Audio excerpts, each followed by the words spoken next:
Good afternoon and welcome back to CCT Season 3. We're scooting along here in Season 3. We're already at European Series 3. Here we are, yeah. I'm happy I tracked that along successfully the first time. We're already off to a great start today. But we are continuing in with the play-ins here, starting off in Group D to finish our afternoon here. It was a little bit of a rocky morning. Stream had to, pop off for a second there. We were looking at a 2-0 from Heroic Academy, which you're always really excited to see how these projects from, pretty significant organizations, are starting to turn the corner and go into academy scenes, right? I remember last summer, casting G2 Ares in a lot of these play-ins. Look at them. They just won their first online tier 3 tournament here a couple of days ago. So Heroic Academy getting a spin in the closed qualifiers. They 2-0'd over 72C this morning.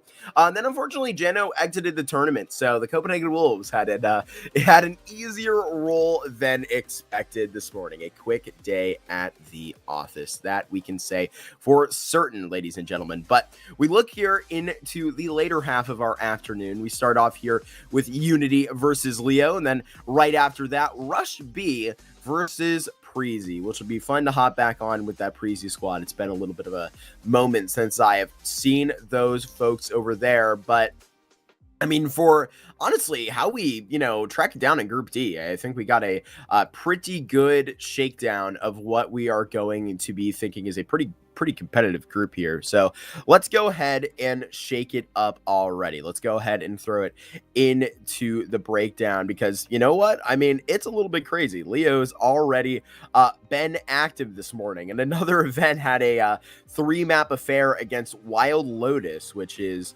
a interesting team that's pulling together, a little bit different from the last, I think, team that I saw playing with the Wild Lotus roster. Bora, Kia is over there, a couple of interesting names, but yeah, unfortunately, Murat Tuzke and his squad lost to them in a 3-map affair, which was a pretty drawn-out one. The former Passion UA guy pops over here looking good with Leo, and it's an interesting squad that I personally get to follow for the first time into the server. I'm really excited to see Malchus on this op. I've heard a lot about him with his previous 2 stints with Leo. I know was pretty interesting getting back in here with the mix. You see, a bit of consistency in, some of these back-end teams where you get an opportunity to use, briefly with the Laser Cat. So he's here, and Kililo, I think he's looking to be one of the players. I mean, at 21 years old, I know you're fitting in with, a lot of youth on this side, and I really think that it should be an interesting look when this Ukrainian squad does get down. I mean, they are a pretty good core that's been together for a significant amount of time, right? So when you roll into a lot of opportunities that, may be pretty challenging you, whatever it is, the circumstances of real life right now, you may not be able to get out to too many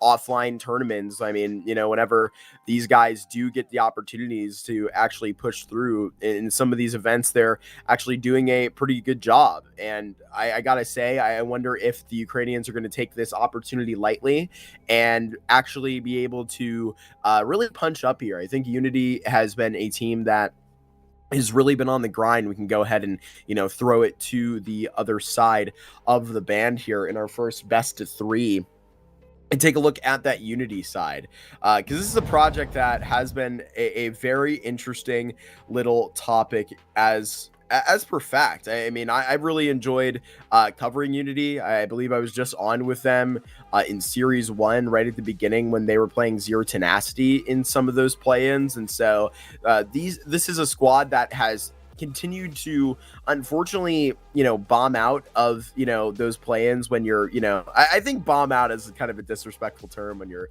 pushing the top of the group. You just can't quite make that next step. But it's a disappointing result. You have to, go ahead and, basically acknowledge that. I'm really excited to get back in here, man. I think Woozy is way better than his rating would suggest.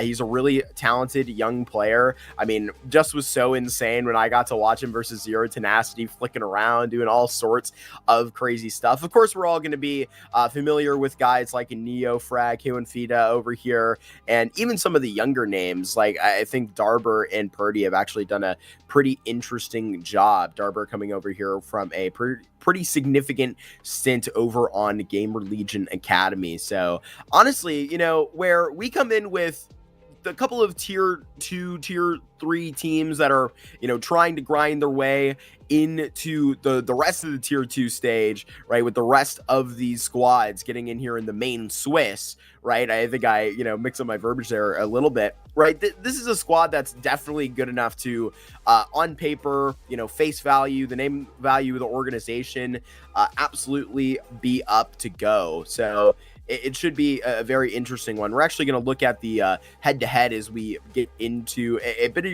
pretty quick shakedown, as we should all get aboard. I'm not sure we're going to be looking at the veto, so that should be a bit of a clue for you there. Nuke is a player I'm really looking forward to seeing in the server, is a guy that you're always putting, I mean, you know, that I think chip on the shoulder when I'm setting him up in my preparation to go as this rifler that's, I mean, particularly going to see it into Neofrag. Like I said before, I'm really excited about what Darber is going to be showing in the server today. I think the last matchup that I was actually seeing him with against Zero Tenacity, I think there was a little bit less sample size to go, and I think since then his sample size and everything has only gotten to be in a more positive stint. But Neofrag, obviously a guy that, you know, he's been talked about for a very long time within praise, that has, you know, been, you know, within insane consideration. So even back all the way to like 2021 and stuff like that. So really excited to see how this guy is going to be consistently hopping along here with this next step to go here, where I think you're going to have a consistent peel to really just wheel and deal and have very much consistent impact with this next to guys like Purdy. I think Woozy, like I said, is definitely a lot better than I think the books would come to suggest. So I do hear that we are, you know, just cracking along. And I do know that we have all players in the server ready to go. So we're going to be washing into this one pretty quickly, but Leo's a team that will usually go ahead and remove these nukes, Unity into Dust 2, into Nuke actually sometimes, but in this matchup, ready to go, you got to go ahead and respect that pick. Leo pick into Train, Unity into Inferno, and so that will be a very good look there, and then it's going to be Anubis all at the end. I'm honestly pretty surprised that we were getting in that stint and it was all a little bit, you know, heavy, especially at the end where it's a Mirage and a, you know, I think it's a pretty interesting way to get up all the way at the end of this series. And it's like, how did Anubis come out on the other side here for this Unity squad, where I feel like, honestly, their, you know, consideration into, you know, picking out Ancient here at the end is a little bit confusing. It's a little bit confusing. So I gotta wonder if this is going to be going through maps. This is going to be something that you take advantage of if you're a Leo fan, which I gotta say, I think you mopped that up at the beginning of the series. I think that this train is honestly going to be a pretty good stint for you to actually hop back on this Leo close qualifier run. This is going to be a pretty interesting time here for a team to kind of just set the pace immediately on their map selection of Train. But, you know, with that consideration on the way down, it was the, I think, concern for my end that it's really going to be a concerning run for this Unity squad. They are significantly heavier sided onto these CT rounds on this Train map. I think we might have just had a miss smoke. Not ready to go fully. It was a good thing that Unity get to set exactly where they prefer. It's the CT side, and it's already Woozy getting off to a triple. There with those dualies, getting a lot of permanent damage. One Unique with the headshot onto Neofrag. So it's all down to Purdy, 1v2. He sees one Unique up top, so he's got some dualies. Is seeing another timing presenting itself, just trying to pull a couple of crosshairs, eyes away with potentially the noise. But I'm going to go down, not close enough to actually hear it. But worth all of the praise that I said Purdy was worth for in the pregame. Support my thesis. Step up with this clutch. And Purdy makes that contact. Easy first shot found. And now you're pulling back one member all the way back from Old Bomb. Can look all day, but there's just too many spaces where you could have ran off to. Quarter left on this bomb. The contact just found. It will be a Leo pistol round on this T side, already kicking down the door in their map selection. Terrorists win.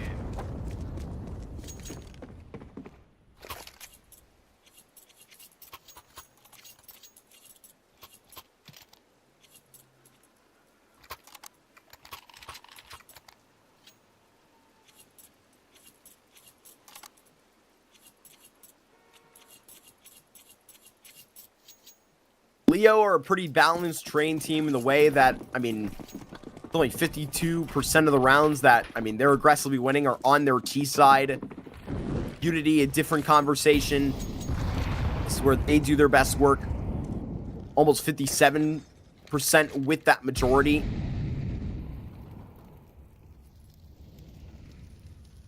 Tough way to present the statistics there. But I'm excited to see another step into this train. I think more and more where it becomes a very potent part of the map pool in the tier 2 space. It becomes just opening up that dialogue for the more and more teams want to face away from things like Ancient. Make this strong foot where I think it's still early enough in the development of this meta for a lot of different teams in this expectation of the tier 2 to really pull through with a lot of really, I think, important sense to get this timing down at the correct moment to get this train prepared for you. Here for Leo, it could make the difference at the beginning of the series. He went feet up, and a double push. Going to be right on top of things. Zumas is going to have to do a whole hell of a lot more work, but a flying MAC-10 is going to take you out. Purdy top of this bomb site. I think he's about to get timed as well, and Malekith out here with this Galil is going to connect these last two frags. And so Unity gets immediately thrown into the wash. There is no gun round coming out of this third. The attempted force does not pay off.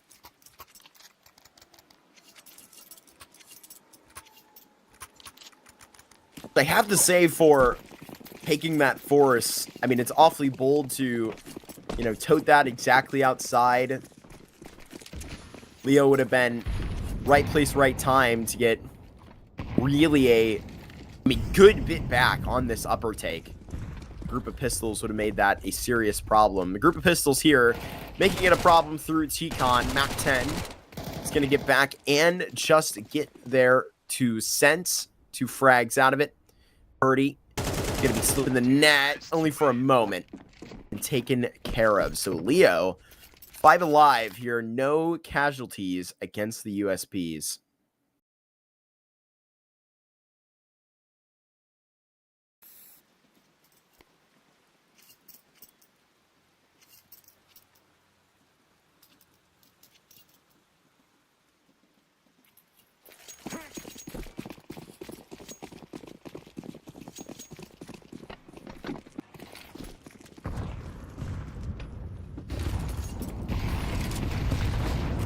They expect that fight, so they send a couple nades to the bottom of upper to just really scare them back. That is pretty nuanced utility.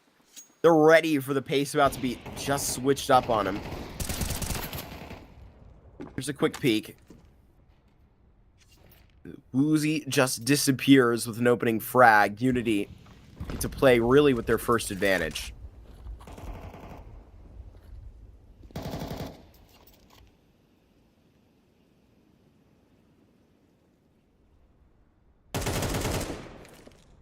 Nuke finds Fida just fading right out of this back red. Get this at a 4v4 stint. Great smoke coverage to make that a bit more bothersome up top. Purdy with a great timing as an anchor to, you know, just put a little bit of solace out of this B lurk right now, but he's not even going to be here with opening arms. It's Leo that pick on a perfect timing B bomb site. Now with 40 seconds to go, this bomb being planted and Unique's push over at Oil is just beautiful. And Unity are forced to make the tough call. They're forced to save these 3 guns. I honestly don't even think this is the tough call. It's really a hard measure in train to get back on a lot of these retakes. So in today's economy, you'll take your chances on the save.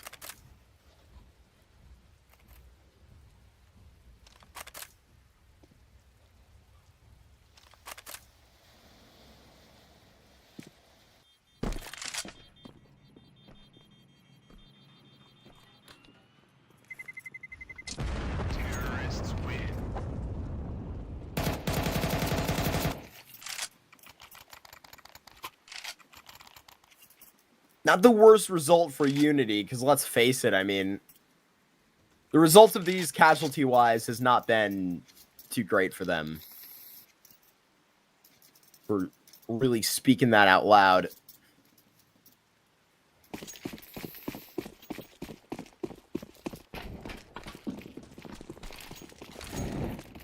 But our first map of the day is already trained. I'm getting my fix, ladies and gentlemen. It is a swell Friday afternoon for those in the local time. Flash all the way down. And at least contact made it the back 6 player. Unity wants an answer for something up top here. Honestly, a really good look back down, but I think Unique's trade puts in a dampering on that memo. Smoke to the front of T-Con, 1 layer past it. Is the IGL of this Unity squad and trying to box out 1 for 1. And Unity, if they can collect this in the end, I think they'll be happy.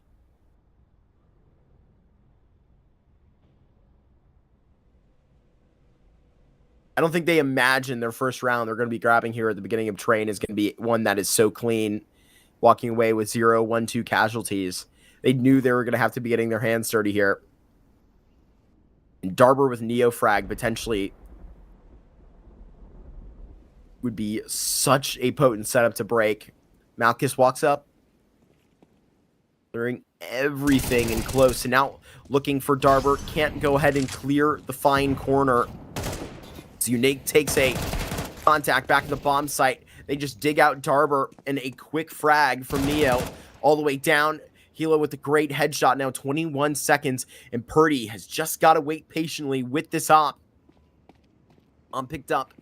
The bomb site going to be seen, a plant at the back of this, and not found on the timing, the swing, and the kill. Leo has another clutch situation, a 4K, 4 Leo, and he gets that done.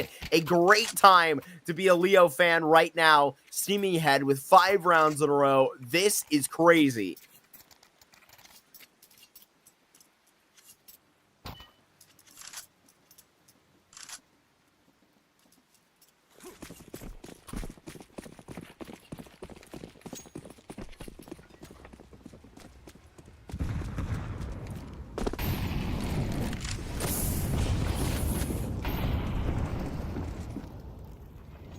The answer potentially could be through Pop Dog right now.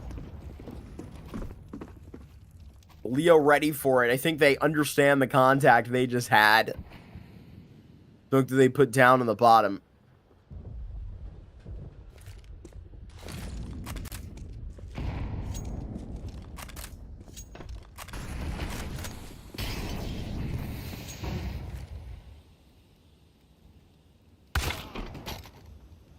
This was a great find on the Neofrag.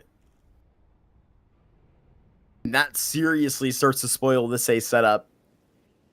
Unity, like I mentioned, have played in both of the closed qualifiers of Series 1, Series 2 in Europe. Hoping that third time is a charm. Nice setup that Unity actually are going to be presenting onto the B side with a bit of a gamble for players here. Now that time ticking down, they've got to be on the watch for... It's actually Woozy here in contention. A lot of eyes on this upper side, and with that type of entry, should pull a couple down below. Darber with a great second kill, and the rotation from Z is paying off at a missed op shot, and it capitalized right on top. Quite a punctuation from Leo. They've got 6 rounds here. And man, I mean, that is a huge slip up for Unity right there. They had everybody on that B site. They just didn't win the fights.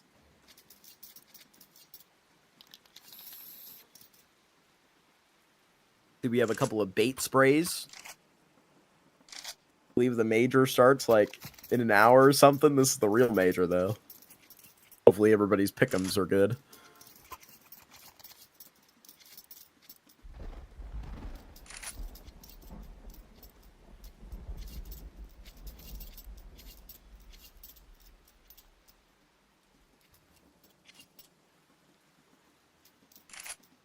After the brief timeout on that Unity side, and now we reference the statistics I brought up like at the beginning of the half, which doesn't seem like too long ago. Unity, a better trained team on their defense.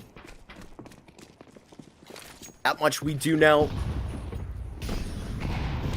And so it's got to start rolling here. You have to imagine. It's Inferno. Their map pick next. Goes Unique finding an opening kill. They're pretty good on Inferno. Doesn't, in my opinion, scream to be one of the strongest in their pool. Leo got 13-5'd on it just earlier today versus Wild Lotus. That series we spoke about. Neofrag sneaks in, takes a great kill. Now hesitant about the next re-aggression. Unity are into upper tunnels.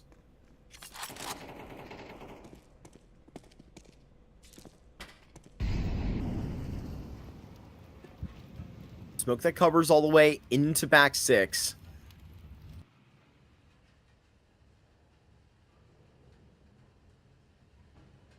Woozy toting this pistol right down below. 7 rounds in a row for the Leos. Got to end at some point. But right here versus Scrappy, put them together by... Yeah, good luck.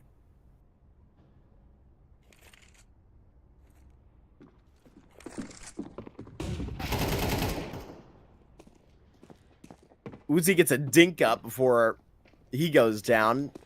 Not a complete flush, but really going to stand for nothing. Bomb going to go down. Unity are looking a little bit dull. And with 5 to go, can still come up sharp with this half. But I'm talking best case scenario. And at that point, we're getting desperate. We just kicked off the day on these last 2 series.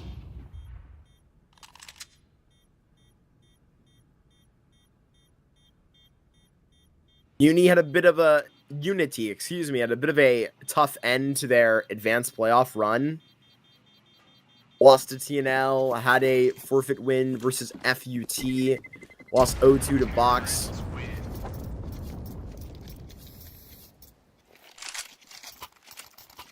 The Russian squad beat them pretty handedly 2-0, I will say.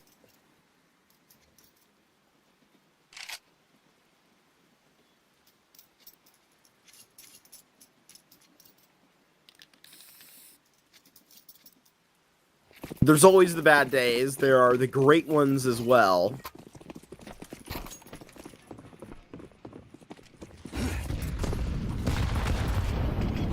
Oh, Woozy just absolutely destroyed with those nades. Unity still seeing that the other side of this coin is going to be over here in Pop. Malchus gets ran boosted all the way over to this side of Ivy. Woozy still on the engagement, not bulletproof at 5 HP.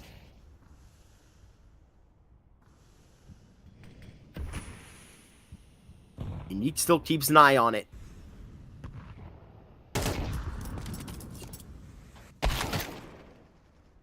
And now Woozy found on the engagement awkward. The thing is, IGL has got his back with the stab into Unique. Now 1v1 fights being taken on this B lane. And you cannot win them. Opera covered, still being held at this elbow. You would really have to get tricky around this corner. Neofrag is depending a whole lot on this security up through Pop. But he can hold this. In a 4v1. Leo about to lose their first round. Had to slip up eventually. Birdie and the swinging Og will take him down, and now you're firing up those fryers.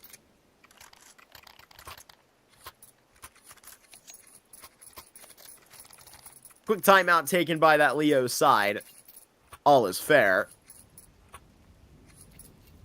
And I think they'll love to just chug along with this. It took Unity so long to crack the safe there through Pop. I mean, trying every different combination through upper, and then even through that lower push 2 times prior to that. They finally do come out on top. It was really bloody, though, and it did take a while. MVP of the round certainly was Neofrag, getting those bodies stacked top of red. But hopefully they can continue on to this. Maybe this is the majority of the CT rounds that we were seeing on this train in that form start to take over.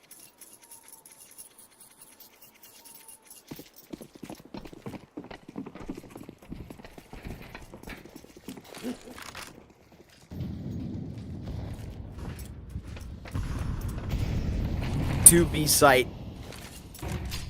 And now you're breaking out of this smoke. Can't find anything, but you're damn close. It's actually Woozy that gets away with a more of the spam. How is that hitting Neofrag? In what world? In what world? Oh, that could have been from Unique. Actually, absolutely not. We're living in the Matrix. And now slipping the net. You gotta be up to something in the smoke, and now you're finally found. That is such a frustrating way to go down. Trying to pull a fast one, and now Leo, I mean, what? They feel themselves walk up to a 2-man advantage. Still gotta be careful, but it's a damn fine feeling. Smoke out on this A site. Still so slow-paced for it. They hop out now. And all of Unity is going to be on this B site, the gamble. And I think they'll be just getting comfortable there.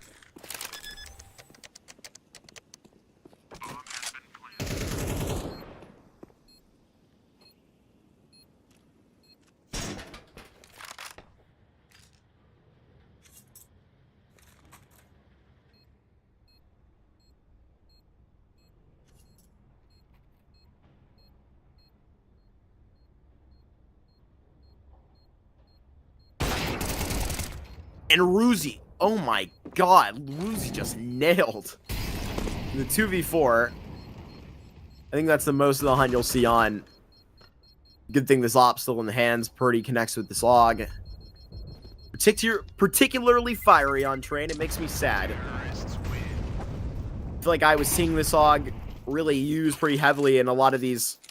I'm obviously a biased North American caster here today, and I'll try and prop the conversation to that as much as I can. At the beginning of, I feel like our conversation, the discussion of Train, one of the first really good teams was Complexity, and you saw that Og bred out a couple of times, man. That really in the hands of Nyx Grimm, doing some great work. And unfortunately, due to the complications of travel and whatnot, Halzerk not at the major. It went poorly for them. Unique opens up. It's a great couple of shots. And another great start for Leo. I know results like that for Complexity. North American Major will not help the pick'ems in a majority sense. What is this, Lurk? What are you doing right here? Woozy is going to be tagging you down. This flank by Darber, Unique had to have been seen into this corner. They're going to be hard clearing him. Just straight up ready for the fight. Which one did he get off into? Seen. Now going to have to be clean right from E-Box. It's Malchus that is just demanded to hit a couple of shots, but Unity on this 5 versus 3 are on their way, tracking back. but put down to their level. Now Woozy in a 1 versus 2. This bomb yet to be going down. Bomb has been planted. Now tested. Malchus, other side. That's to hit one quick shot. Smoke to make that difficult. Just right over his shoulder, and an AK right on the spot. A great round for Leo. This is such a dominating first half, and a 9-1 scoreline is more than just what looks absolutely right. It is that one-sided. It is that much separated. And man, Unity have got to play into the pulse here, where the blood was already pumping for Leo, right? Let's be honest. At another best of 3 already start today. Lost that in 3 maps. Pretty damn hungry to get the next one.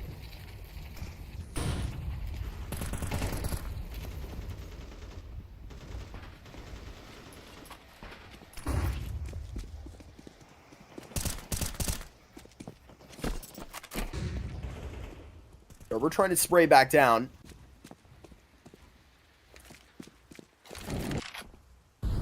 Catching a little bit of information where they push out the rest of Ivy here, but what's the concern of back 6? Where is it thinned out here in lower? You've literally gotten no contention back here onto these brown halls in this round 11. 3 players here for Unity at this B bomb site. And as we can see, they may be placed improperly.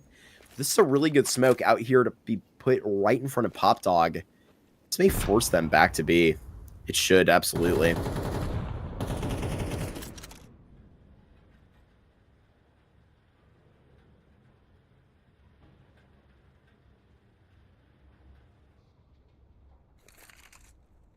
And each time they wait for this moment to drop, it's 25 to tick. And now they've got to go. Without even having that audio cue, it's going to have to be these shifty shots, and it is. Birdie now trying to chase this down, flashed out, and Darber has a great kill. Bomb is still going to be planted, though, by Malchus.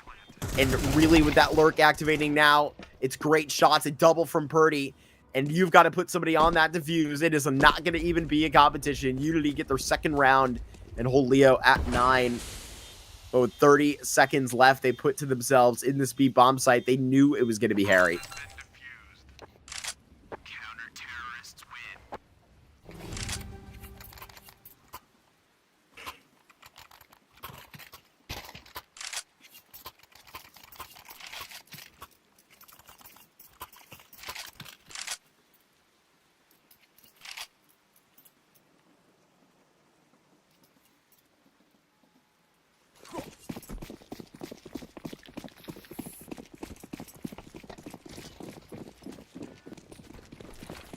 They may literally just be sending it out T-Con this final round. Neofrag may get caught flash in hand.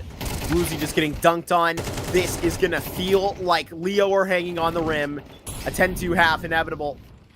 And Darber just feels somebody lurking around this smoke. Birdie, what are you doing here? Not for very much longer. Is that spell, and neither is that for Unity. A 10-2 half. This is Leo's map selection. And they're showing why it is one of their best. A great look here. They are so potent on this train. It was also one of the maps that they warmed up against Wild Lotus today. That much off to the races in an instance similar to it.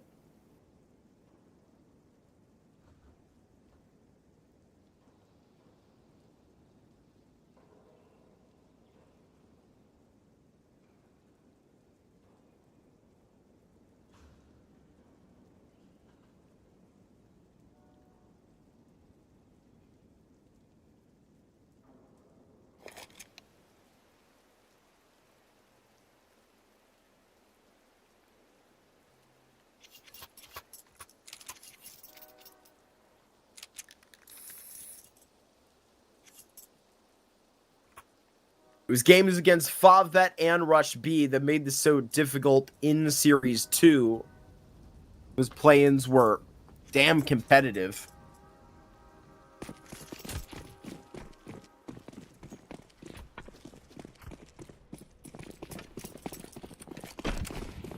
And it required a lot of that individual emphasis. Straight up the block, into the water of this A site.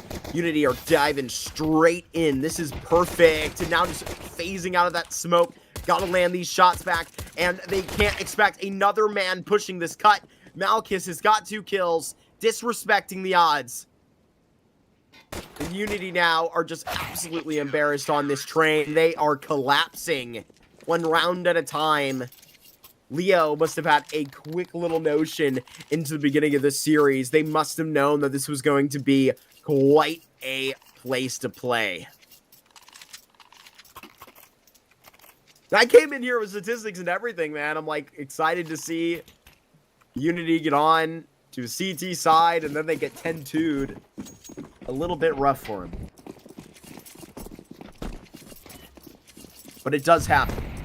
And it does not mean that Unity are out of the series either. I mean, you know, where we come to examine the energy, whatever it is, I try to be superstitious about it, where I need to see a couple of those rounds just to not even be superstitious. Honestly, to give me a reason to believe in the proof. I think it's an Inferno that Leo are going to be, rather, Unity are going to be plenty familiar with. Honestly, seem to be hitting the shots here within these certain instances. And I bet you that will be a better look at a bare minimum. That's not me going out here and swinging for too much, though.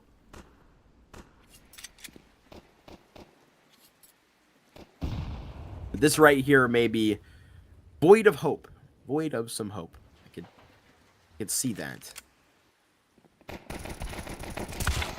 Here comes some shots. Birdie connects it. And MP9 is going to stand here and fall. And MP9 will ball right here, all the way out from Pop. Maybe Kalilo right in the back line will start to connect a couple more of the dots. Boy, oh boy, what a huge lead that is put on top of the heads of Unity.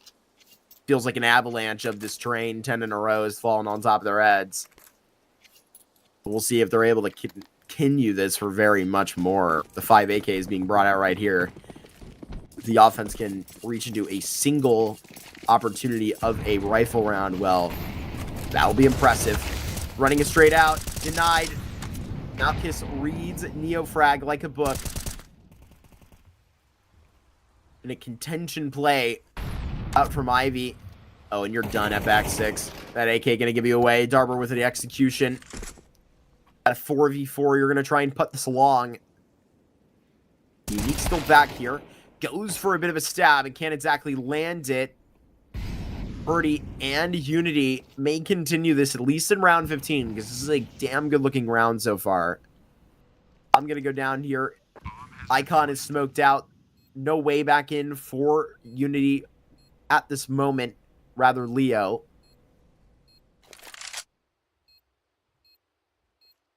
So there is a kit. There is a chance.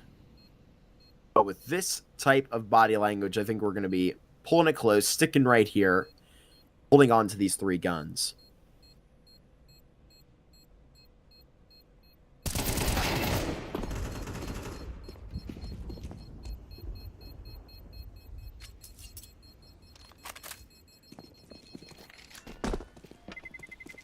And that won't be the result that you are looking for.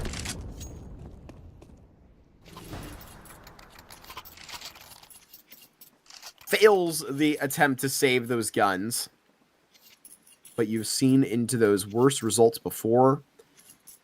It has not scared you away.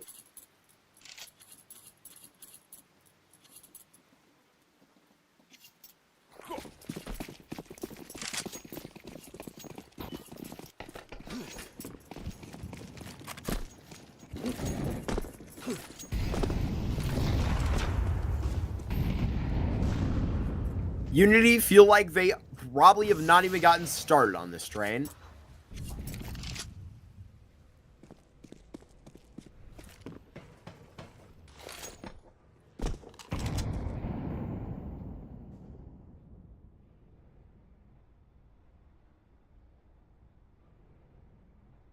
Seeing it every little different spot, even on top of this boost right outside of Pop.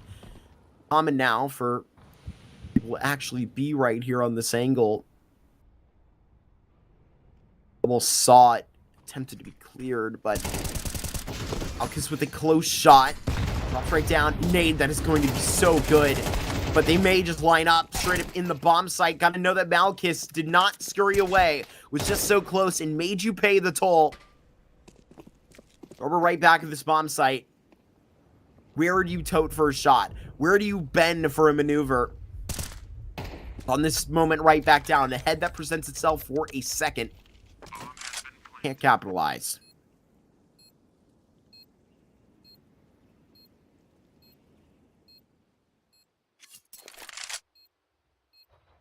Darber must have seen Malchus just then.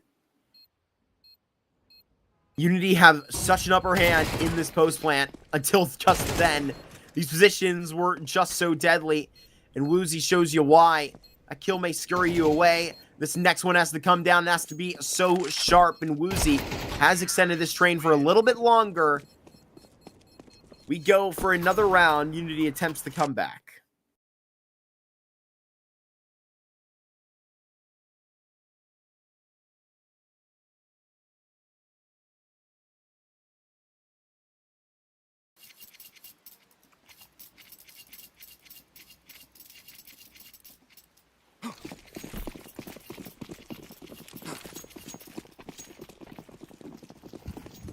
Will be a batch of pistols.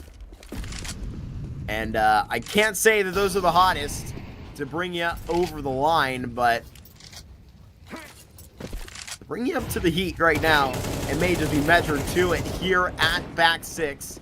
And Ivy, unfortunately, the greens are burned up. One deagle to give you a good knock. Where's our last member seen off to? Purdy says not for long. Unity now is 3 in a row. See, this was a little bit of the heartbeat that we were looking to see on the monitor. Great work from Unity. And I mean, crazier things have happened.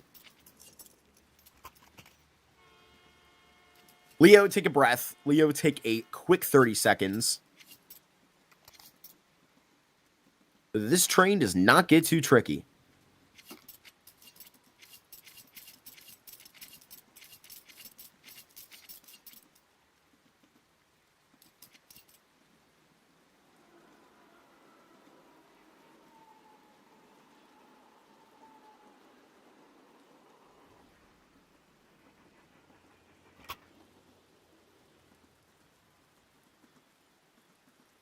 In round 16, thought that was good enough situation as any to pull it over the line.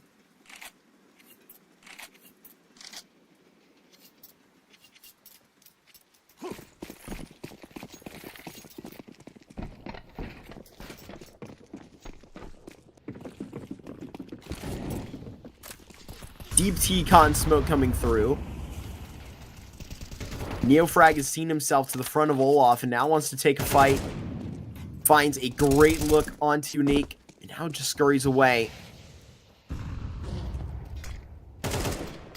Neofrag with another execution onto Malachus. Just so buttery smooth right now on this side. Spill out an A right now, boys. Unity have blown the door off its hinges. The Neofrag, he smells blood in the water, going for another swing out in the right direction. Gets put in its place eventually.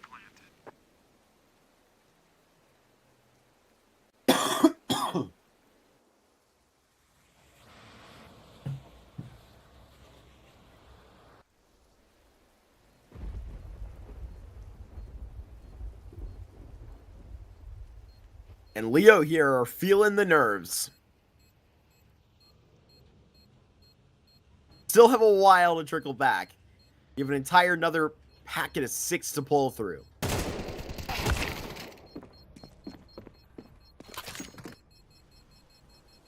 You were once a whole lot further from that challenge. Darber with a great find. That is going to be so important to make this just one rifle. What's the decision now? Out of Leo.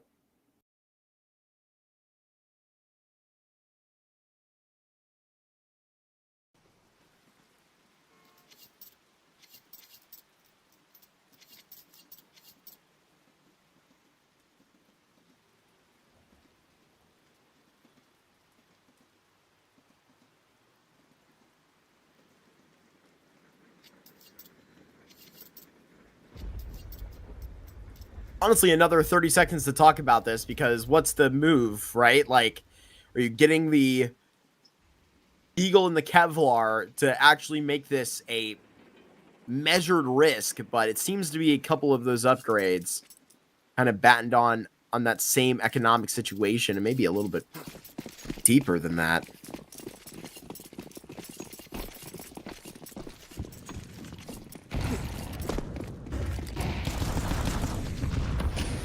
Leo at a complex line at the moment. They're looking for the kill shot. Neofrag. We know that he is warmed up.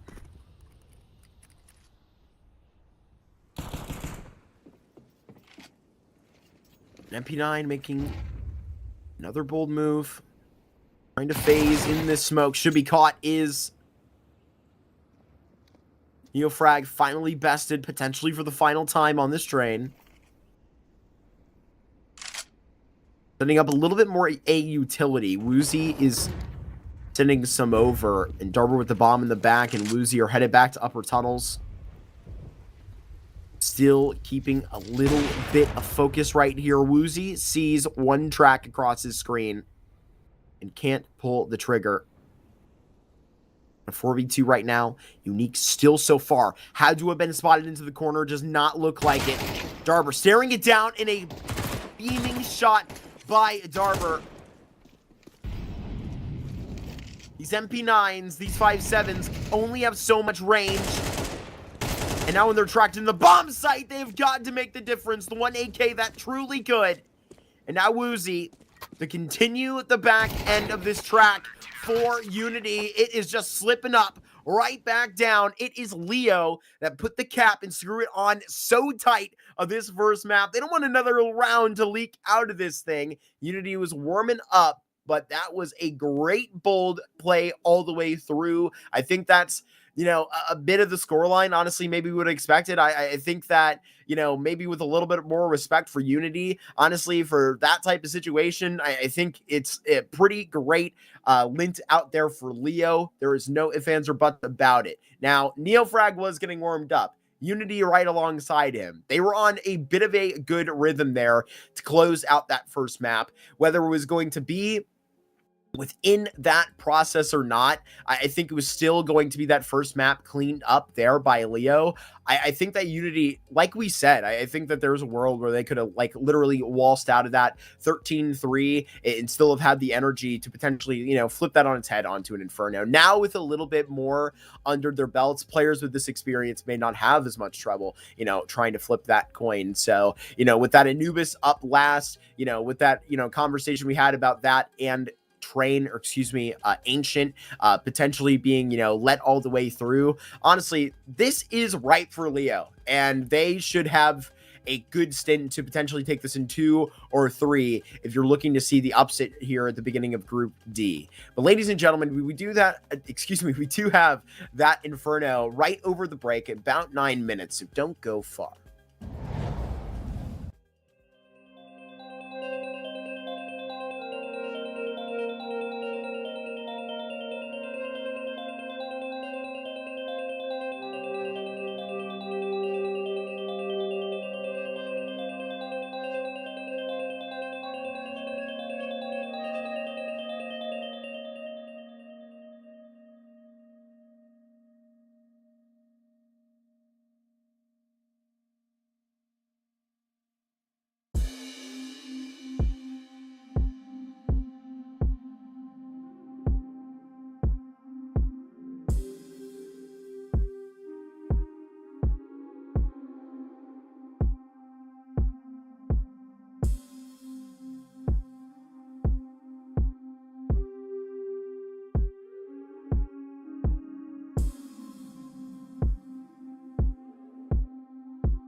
It's a map 2.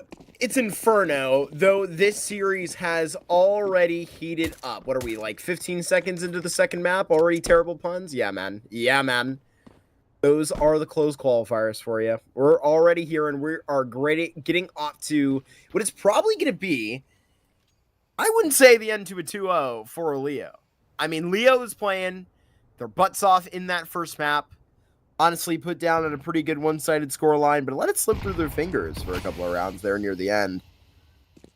Nothing to be really concerned about here. The map pick for Unity is also very familiar for Leo, and they have, like, more than triple the amount of, like, reps that Unity have in the past couple of weeks here on it. So there are hot hands, particularly took a beatdown versus... We get that shot down. It's Kalilo that gets that first kill. Wild Lotus, excuse me, that name completely slipped my memory. Trying to tilt this all the way back from pit. Unity wants a pistol round, went 0-2 in that retrospect on Train. But a 3v3, you land one great shot. That's on the spam. Got to deliver this bomb plant, though. Do they push the process while it's being planted? Looking for a flank, nobody presenting. This smoke fades on Moto. At some point, this ball has got to drop. Walking themselves up the course. Spurdy lands this kill, and they convert. Unity as their first pistol round in the series. Way to pepper off and actually get their way to season their map pick how they like it. Yes, versus Wild Lotus, excuse me. I was thinking wild card. I was about to really say wild card out loud. The wild card plays to save my pick'ems today. Can't remember which one is the first game, but... I don't know. For once, I'm happy that... I was thinking just yesterday, I'm like, wow. There's actually a major happening in the United States. And I'm going to it. Kind of a funny thing to say out loud. Great to have it down. Saw they had Nico driving on the dangerous Texas roads there. Not too great. Not too great. Here go these pistols, though. And the measured buyback. This 5-7 can bite back a little bit more on A. After those couple of kills, they're going to be likely pacing up into the bomb site. Here up through lane. Could potentially have seen that timing come back for Leo, but it's denied.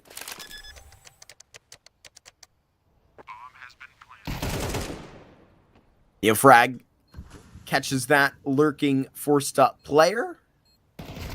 IGL of Leo lets out without a word to actually let back. Woozy takes 2 at the end. Neofrag squad seems to be on a bit of a rhythm. Start off their map selection. Yeah, really a struggle that Leo had this morning. I think that's fair for me to say this morning for a game that did happen in the morning in Europe. However, kidding aside, it was a 13-5, right? And that's not going to be the greatest retrospect in the world. Yeah, baby! Malchus, that is what the hell I'm talking about. Even if Neofrag can kill everybody in the world, you still got punked. Oh, goodness gracious.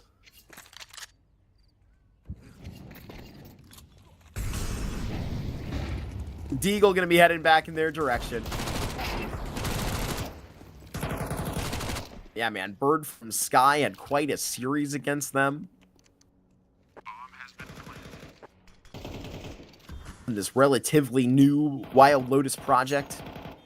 It was Inferno, a third map out there.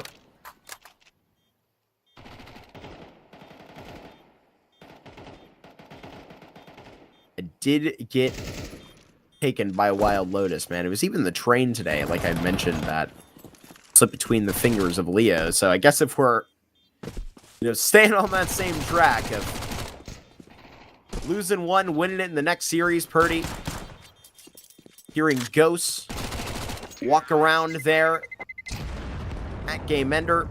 Bomb's going to go off. And Unity, they have got 3 in a row. Malkish, shout out to you for the efforts. They will be remembered.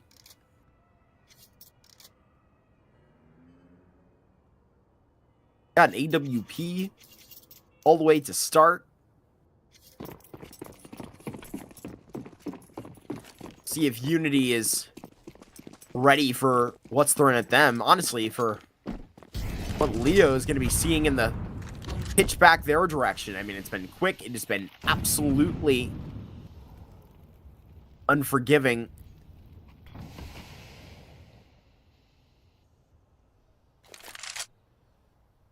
Unique just on the edge of the smoke. It's being teased at lane, and Malkis now is just phased. I mean, with that op, can literally do his best there. He's got one. A Unique ducking in between these two spots, have a Molotov placed back, and really getting carried here in A. Finally, Neofrag catches up to this position here at Arch, and Neofrag goes one and then done. Since he's been heating up there in the rifles at the end of train, that's not been something you've said very often. And out into the bomb site. Leo with another layer. And if it's the contact that's made out of the position of their IGL toting back from library, just made that contact with a quick smoke, that's going to draw some eyes. Birdie shouldn't be ready for the close corner. He gets that shot down. Darber now in a 1 versus 3 to keep the slate clean for Unity. It is the boost up on the box, and Leo, they bounce back. They are good in their first gun round. I mean, here this play to, I guess, tempt that onto the op is literally the best case scenario there. I mean, going for plays like that, you can really lent into, with bad spacing, letting up a multi-frag against a rifler in lane pretty easily. I'm not simply a rocket scientist. We're just walking through smokes. With protocol, don't get me wrong. With nuance to it. This one definitely does. A flash all the way down, and Malkis is just as clean as it gets. Absolutely demanding Woozy and Neofrag to come back after those opening kills. Still just posted up.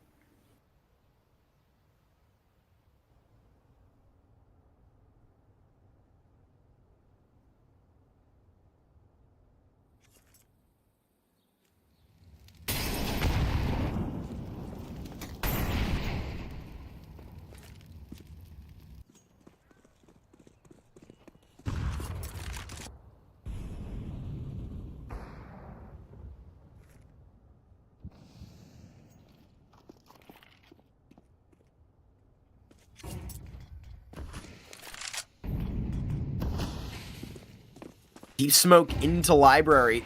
I think it's too deep. Right here, you may have a lane, a line of sight all the way through it. Unique down, cornered on the box. A timing that is too deadly to pay off. You're breaking the smoke. One spam too many. The 1v3 again for one of these Unity toting rifle members on this site. I'm going to go down. Pretty getting this far. Now feeling the pressure, but falls under the tide. A second round picked up here by Leo. It's back-to-back on the defense.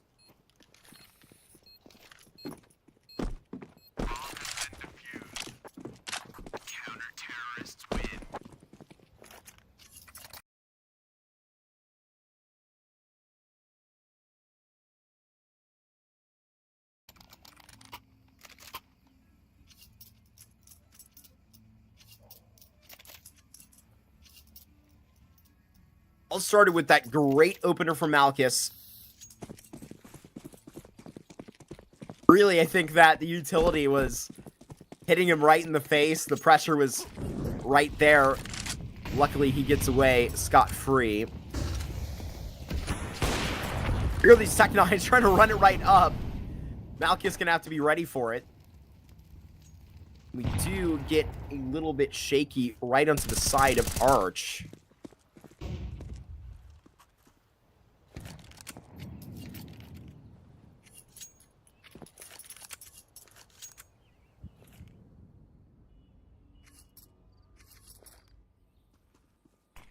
Unity are just kept away on these pistols.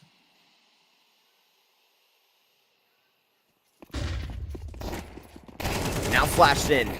Right to come down against the hammer. Neofrag does convert one. It's going to have to be a great couple of flashy shots from Marat. That is absolutely perfect out of the IGL. Keeping those pistols away.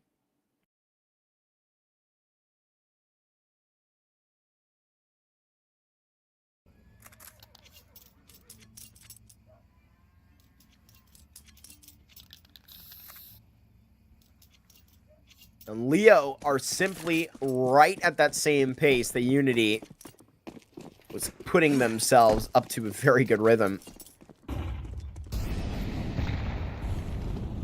The tempo titillated. And now Malchus to go for another investigation. This time, he just looks to be more passive with it. Was toting in this space right at the beginning of round 5. As soon as this op was pulled out, fades away and repositions. That's as good looking as an opening op frag can get.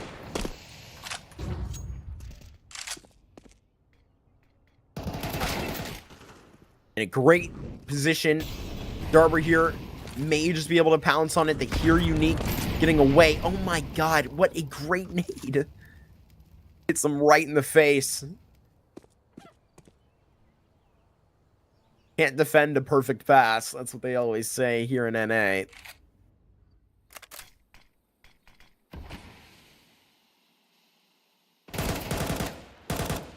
Khalil's still taking fights. Still taking a lot of control in middle. But it's the power of having the smoke down at Banana that buys so much time. Here you may even get 3 players on the rotation. Too big of a gamble for them, so they'll stick back. Go ahead and turn that ship around. You're going to have to get back on the run in CT. Unity of 20 seconds ticking to go, and they break through the smoke. They have a couple of flashes, but it is just spaced out. But these players, they are showing their hands so early. 12 seconds, and now just stacking the bodies. It's even a spam from CT. They end up just pulling all the blood right there out of Unity. It got too slippery at the end, and right here, the hammer comes down, even briefly with Leo having the disadvantage, right? It's Unity that do themselves no favors, putting it to 14 seconds to come into the bomb site.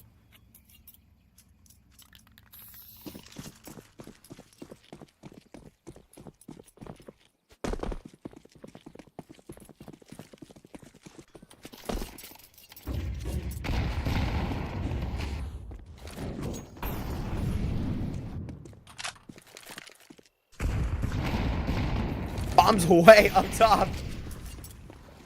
Happy you weren't in range of that.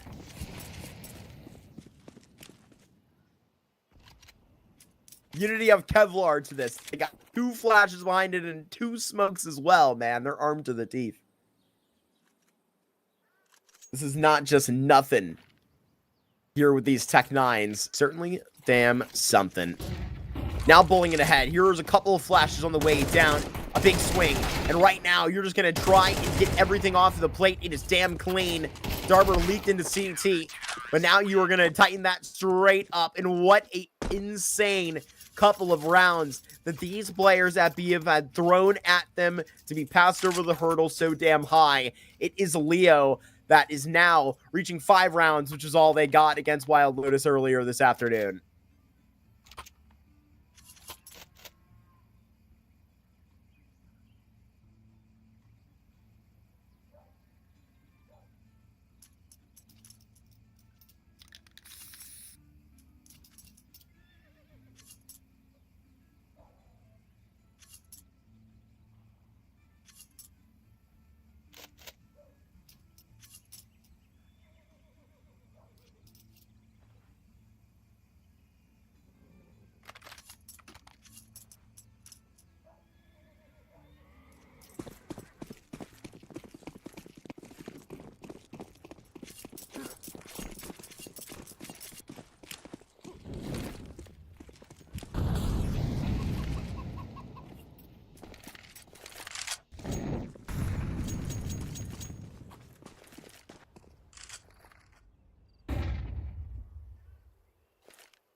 Now look into the bomb site now. It took a minute for Unity to track this one away from B, but finally they have the opening they need. And Unique on this rotation is clean. If this second frag comes up top, then there is no stopping Leo again. Thankfully, Darber and Purdy back-to-back. Malkus checks them in to brackets. Quite a welcoming front desk look. And right here, you may give another couple of initials in the book. Quick shots out of that op. Leo are striking down on every single side of the court. This is a damn good look out of them right here at the beginning of the close qualifier. This is exactly what I wanted to see from them. Unity slipping up. Maybe they're not all the way at the bottom of the hill yet. Remember this, their map pick. Remember they're only separated by 3. Remember that they had the opening to be there. They just bite back so aggressively, Leo, and it pays off, man. Pass the Molotov, clearing out brackets. Now they're ult mid. Screaming to get ready here on B to go. What? You sent a player away from B. We just cleared out alt mid. That may be a bit of a problem here as the B play is going to be coming down. Have that, I mean, so close into CT spawn. You're just giving up the bomb site here, which, to be honest with you, may be the awkwardly correct gamble. Letting up that space. Sure, a bomb plant is going to happen. It might have been inevitable. A gun recovered. And Unity can start to pull this together. Fading away, not a ton of it on. Flash right down. There's such an awkward smoke in front of this. ISL players at 43. These Tech-9's got to get active. They have got to get quick and Purdy. It's going to get put down. So, Leo do bat their way up to 7. A bomb plant comes in through Unity.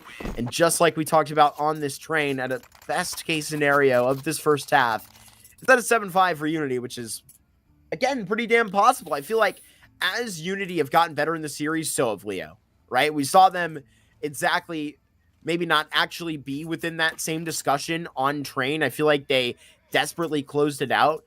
But as we were seeing this level being raised by Unity in the second map, so did Leo. They were so clean on these B site plays again and again and again. That time it gets a little bit hairy because, I mean, the gambles are a little bit awkward there. The communication was not correct.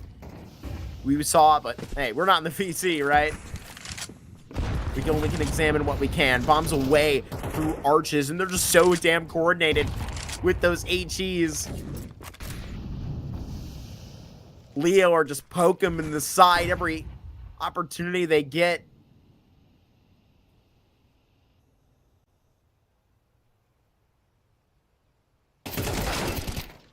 And now going around this corner, Unique 1-1. Bluesy, the only man that could actually get this frag, didn't have the gun quite equipped. In a 2 versus 4, and the op in hand, you may just look to try and thin the herd here. The crazier things have happened. To just tiptoe this way back through.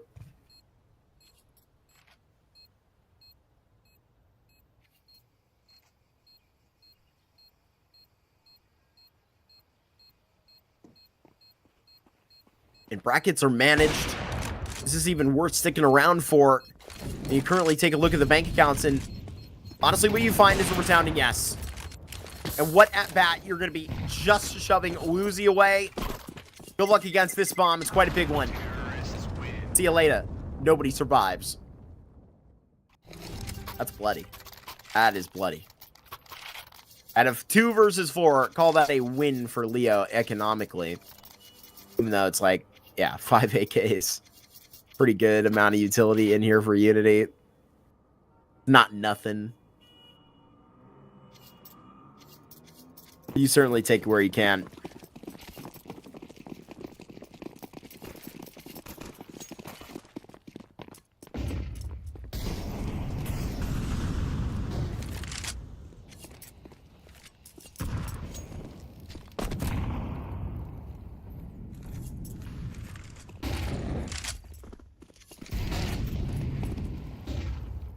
Molotov right up to the corner.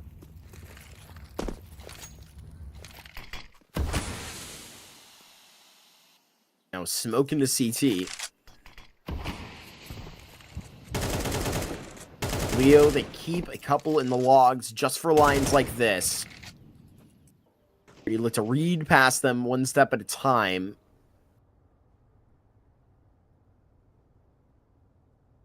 Keeping their options open.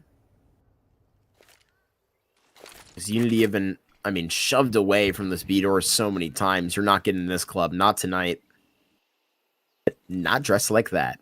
I gotta say, though, I do like the Unity jerseys that they have on in these team photos. I'm not sure if they're the newest edition, but I think they may not have an issue getting in for their attire.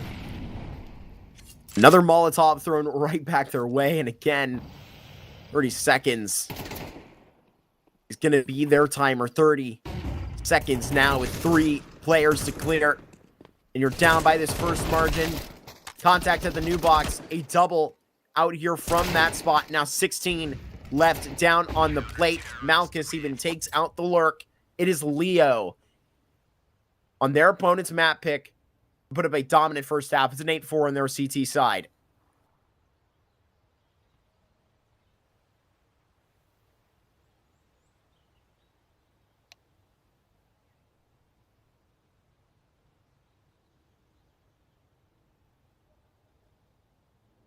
Leo, the better CT-sided team.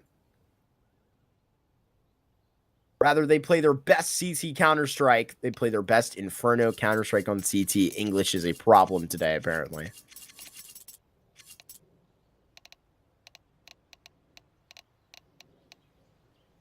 Or that's the resounding truth for Leo as well. So we'll see if we can examine any of those symptoms on the way back down. I mean, usually I would be like, yeah, throw the stats out the window. It's a playoff game. We're out here in the close qualifiers, man. This is where we get into the nitty-gritty of the statistics and everything.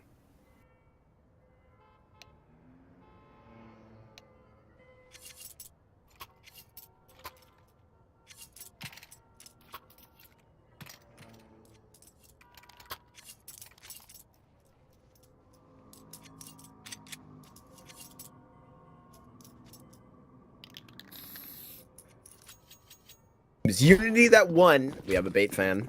Well, I mean, he is Ukrainian. You know, regionally that makes sense.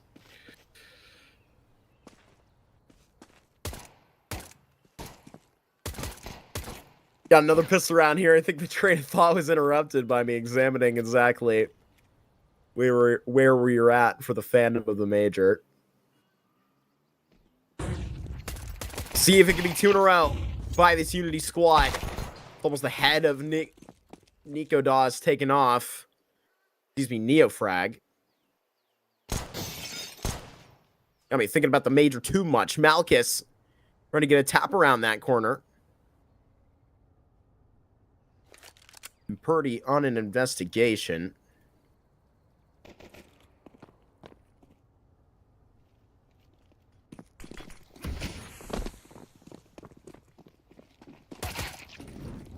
Carrying forward, Purdy with a great headshot, trying to double dip back into this A site. You're going to be shoved away.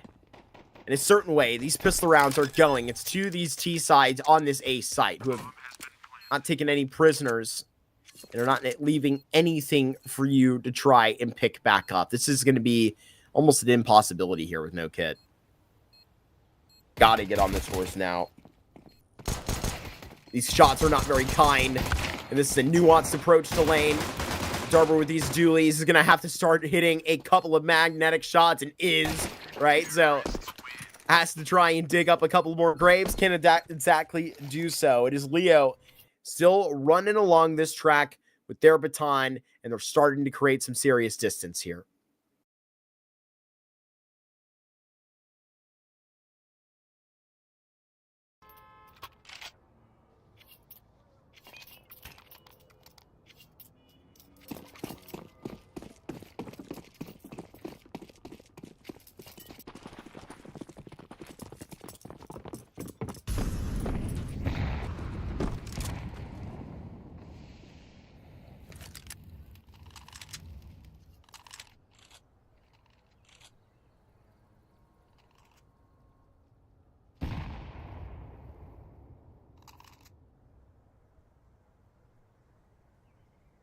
Neofrag alone out on B right now.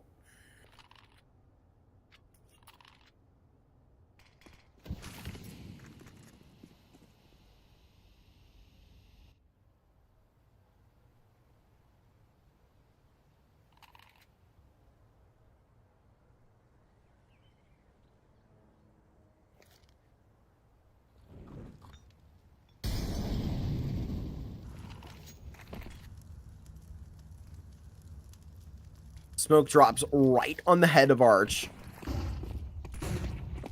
Leo are being bold, telegraphed with their play right on the force. Garber loved this position on the T side. So awkward around. Gotta chase this frag. Now Purdy gonna not really go out and do too much damage, but look, he just saw so much. Gets that one more kill. Now Neofrag left alone.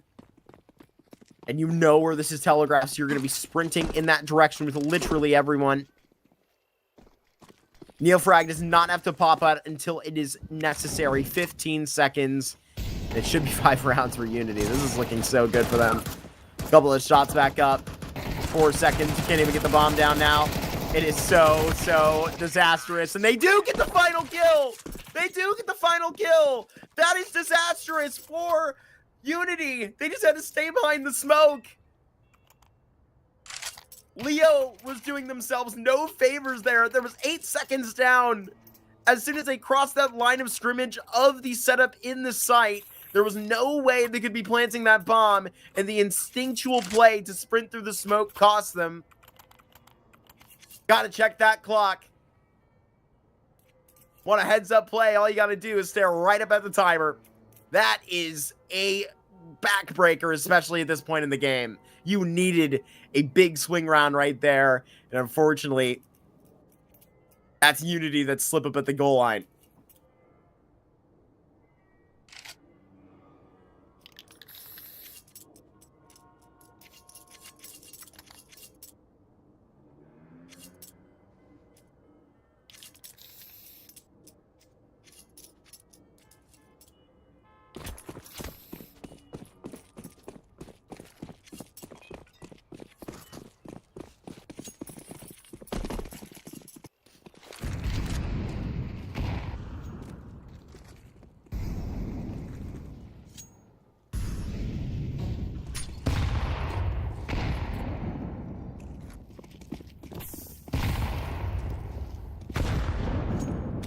Big nade right there.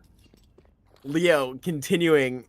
Feels like we have had a big couple of rounds since we have had a big Leo HE.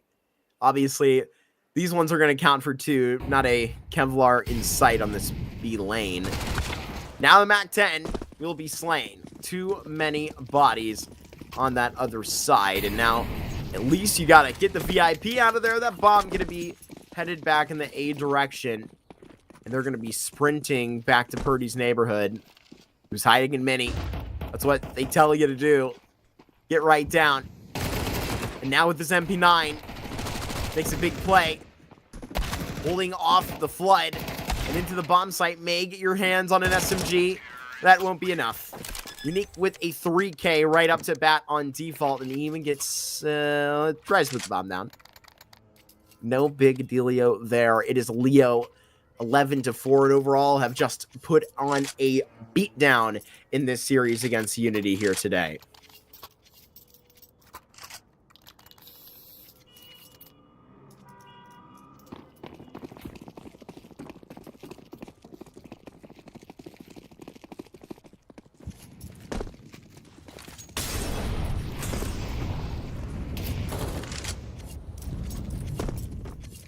Definitely a disappointing run out of Unity here.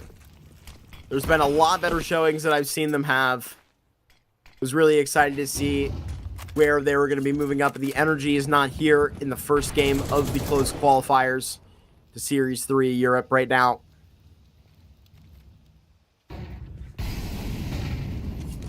Woozy right on this engagement is going to swing back and forth and almost line up a double. But Woozy going to get the most rude reminder back of how this game has gone. Here goes the lurks right out of the bomb site. And now you're just trying to just really take these brutal fights on A. I mean, that's a blood sport effort out of both of these players. And Leo, they put the curtains up at Moto.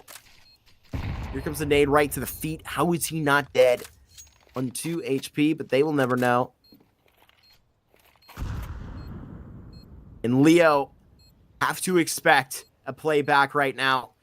No kit on either of these players, and a nasty look onto Neofrag.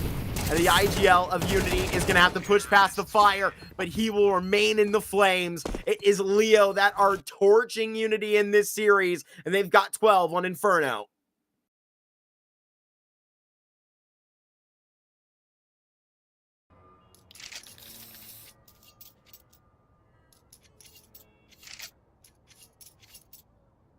This one will put us right back on schedule today, folks. Familiar feeling right now.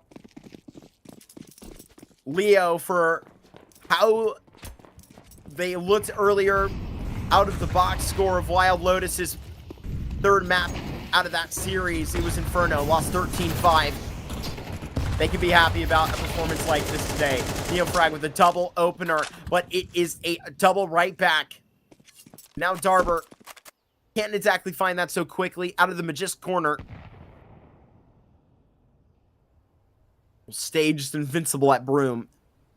And Woozy here should have the upper hand in this gunfight. Does take that all the way through, and maybe Unity do have something in the back pocket right now, but it would have to be much more than the 3 that they had at the end of Train. And now 1 versus 3, the bomb on the back.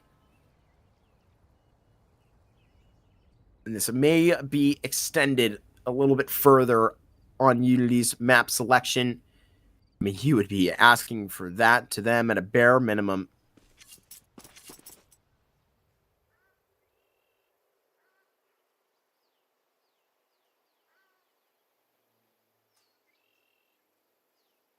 "35 seconds ticking on the timer, and look who's decided to join us.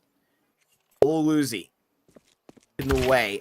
Wide swing. Taken out long range on FAMAS. Cover the AK off of the dead man's corpse. And Unity do pull through after a 3-on-3 start.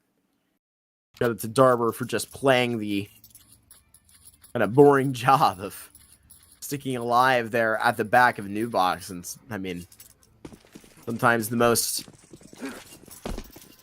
poignant role is going to be the most important.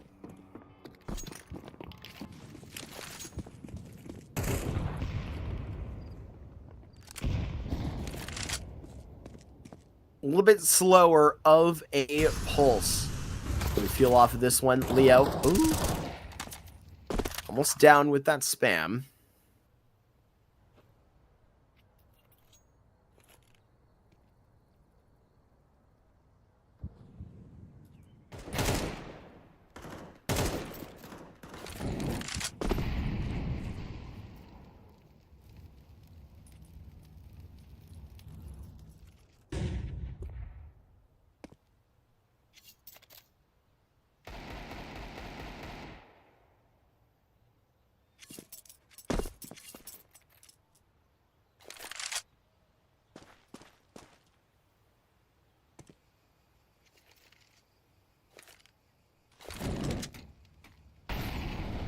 The Molotov straight up top.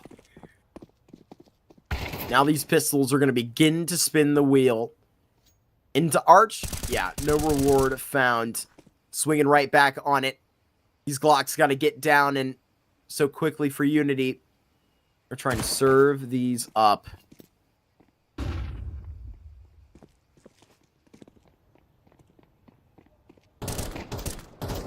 To the hands of Darber.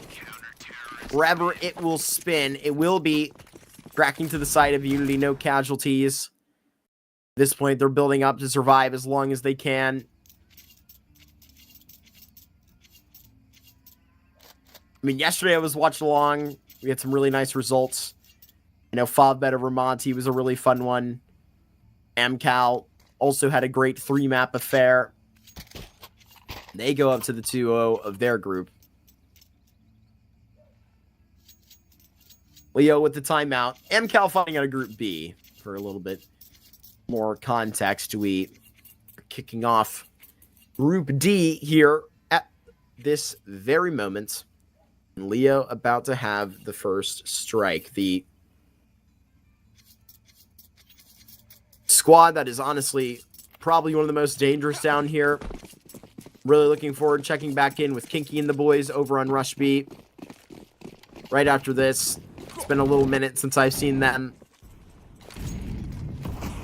And it's sort of a known factor here. Man, we got AZ joining as a coach on Preasy. I'm excited to talk about that. But we have some time to spare because the Unity IGL is not sparing anybody around this corner. 2 headshots. He picks up smoke made bait, and you're feeling something. And Leo want to get up to something. You're just trying to start, and it's going to be nothing. Unity have got a 7th. And I could see this happening. I could see this happening.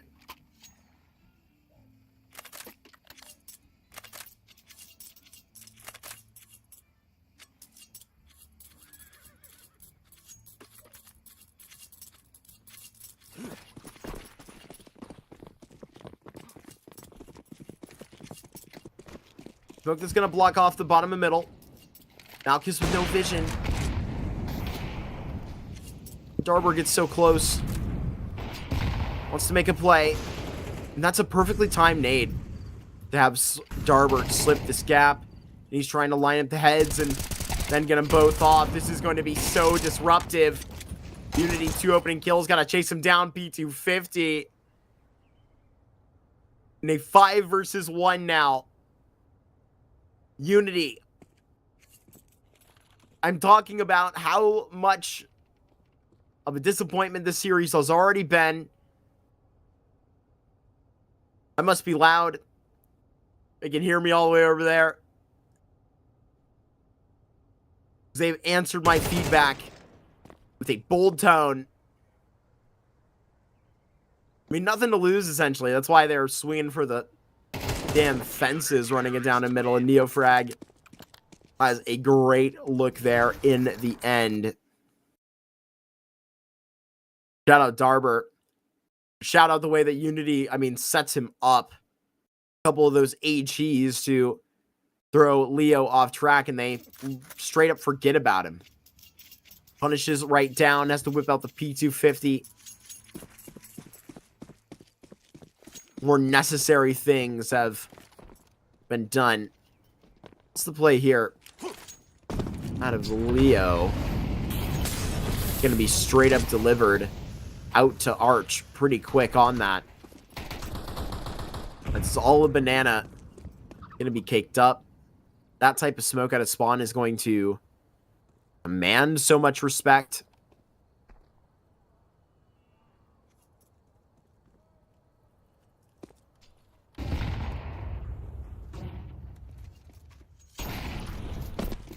There's that Moto smoke on the run.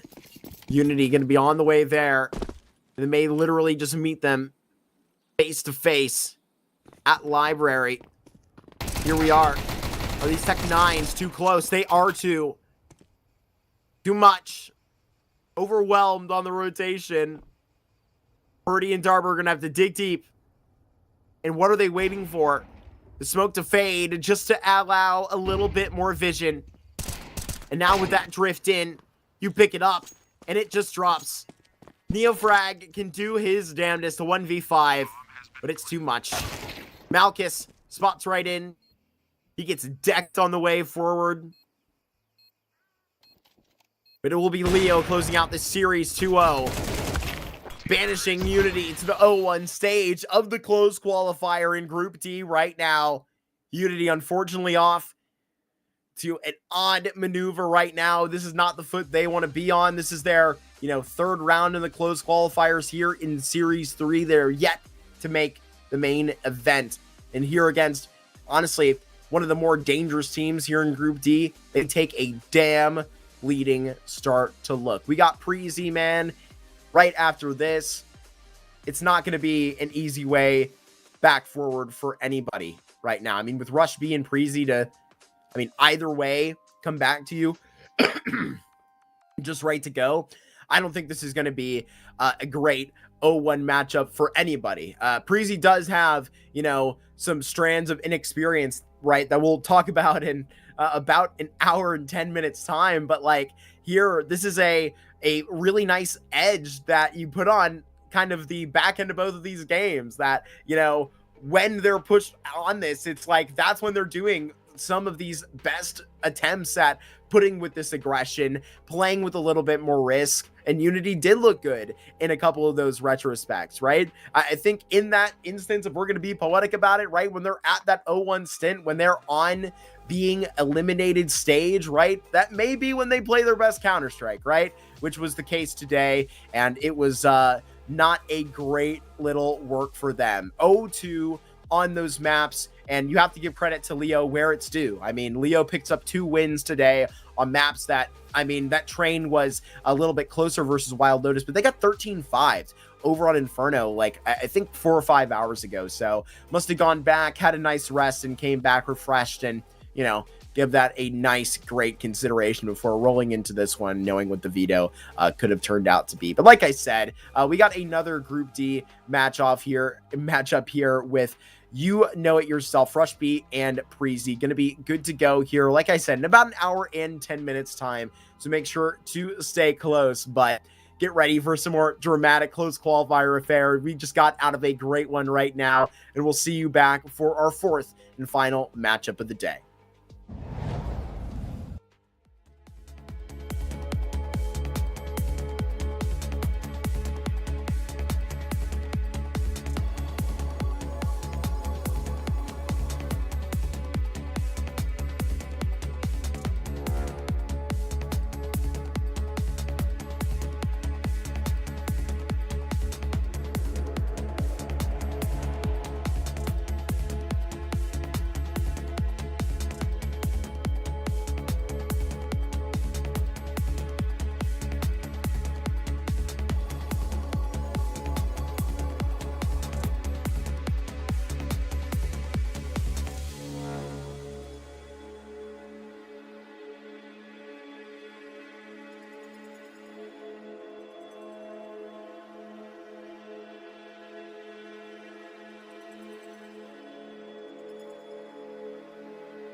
Good afternoon and welcome back to our final best of 3 of the afternoon. My name is Get the Bag Mark and welcome back to CCT Season 3. Our close qualifiers are coming to a great little stint. So let's catch up to where we have been today. Got to see where we have been to know where we are going. And it's going to be a very nice little press where we go into our final matchup of tonight. We go to Rush B, we go to Preasy here at Group D to see where this can get construed all the way up.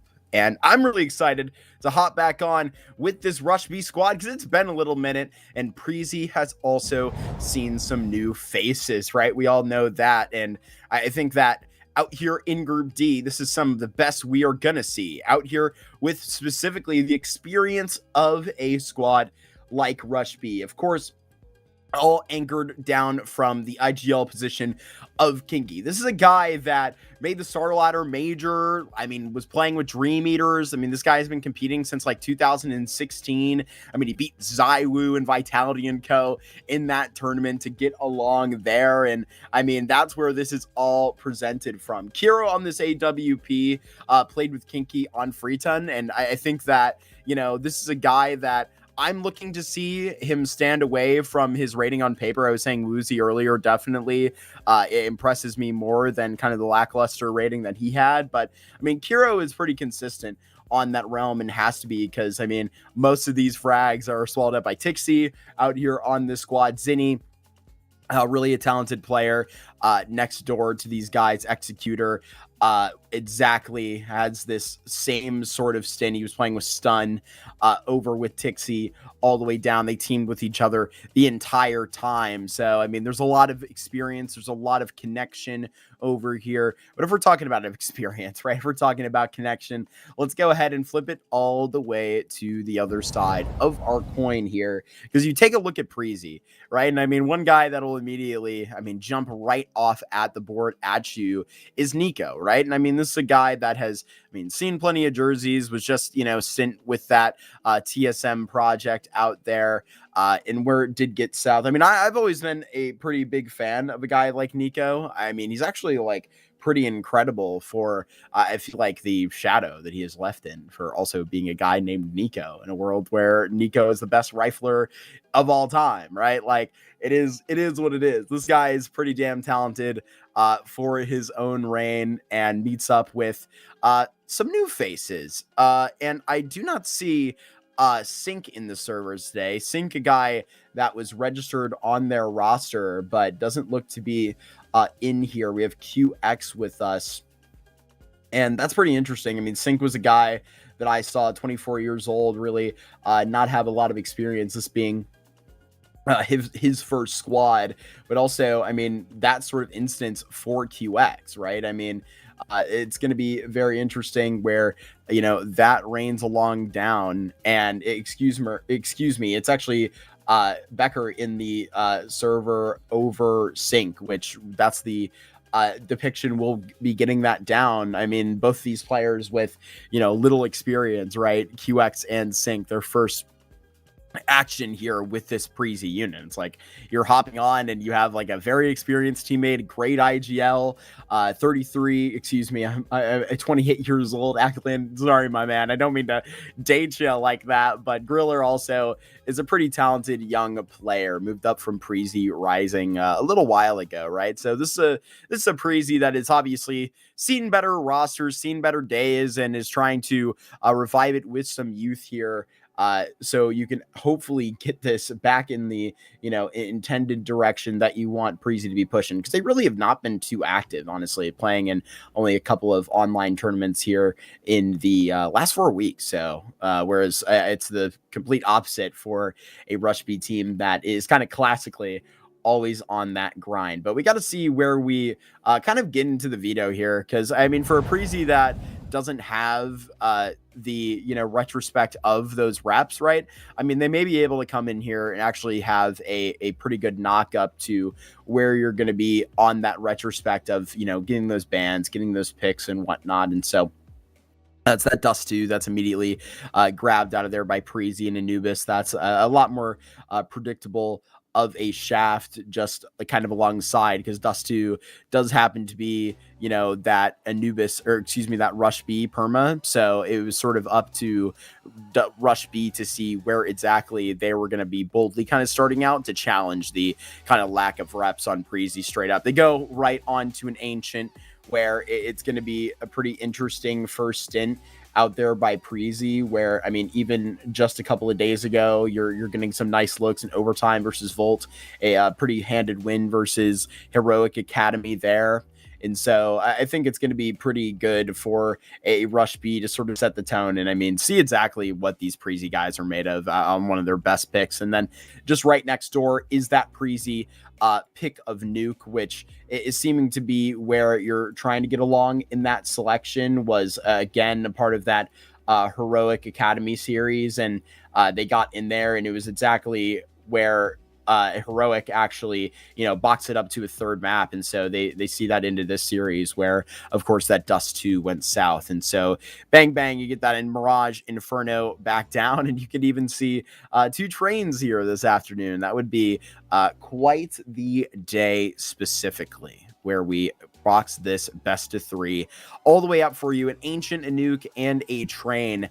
I'm pretty excited to exactly see what Preasy is being brought through. I mean, a lot of this conversation that I was peppering up right before we went to the break is who they actually brought in as a coach. They have AZ behind them as a coach, which is pretty fun for longtime fans of the scene. Obviously, AZ seeing for, a lot of those stints, right, where you would definitely get that interesting conversation down. So I think it's going to be pretty interesting to see how that all, gets cracked up to be. But yeah, absolutely. I mean, to the end of this best of 3, it should be good to go. I'm pretty interested to see where exactly you're going to get Preasy in tone on this Ancient, where they don't seem to have all of the reps to go about this, where this guy gets battened down. And so you come over off the 2-0, and you have a bit of a more of a question mark, honestly, coming into where this is just eventually around the corner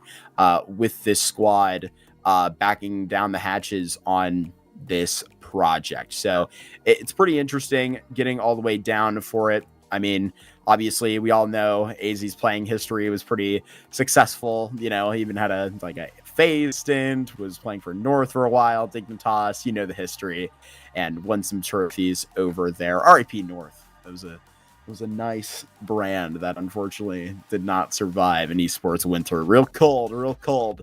But we do exactly got this down. We should see pretty soon where all of our players are at in this server and see if we need to, exactly track them along, hunt them down to get them in there. Because I'm on the edge of my seat for this Ancient in particular.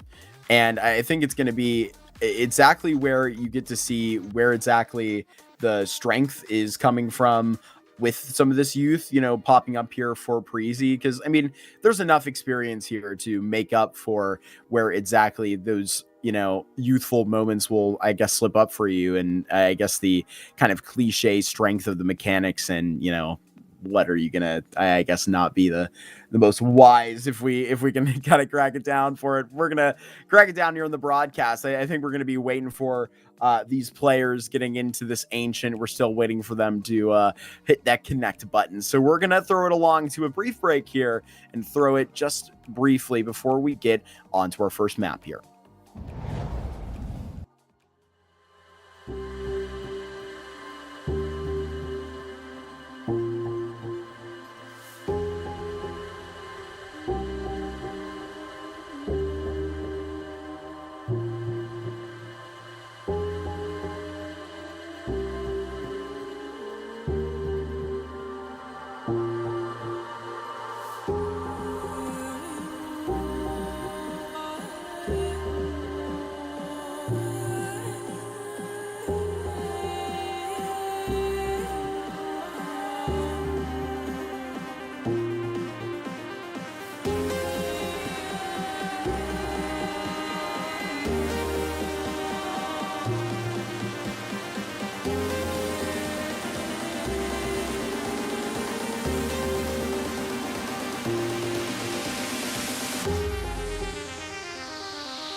As we run into Ancient, a little bit slow off the wheel, we are here anyhow. Rush B going to be starting right on this CT side as we see to answer our question. What did our Preasy made of?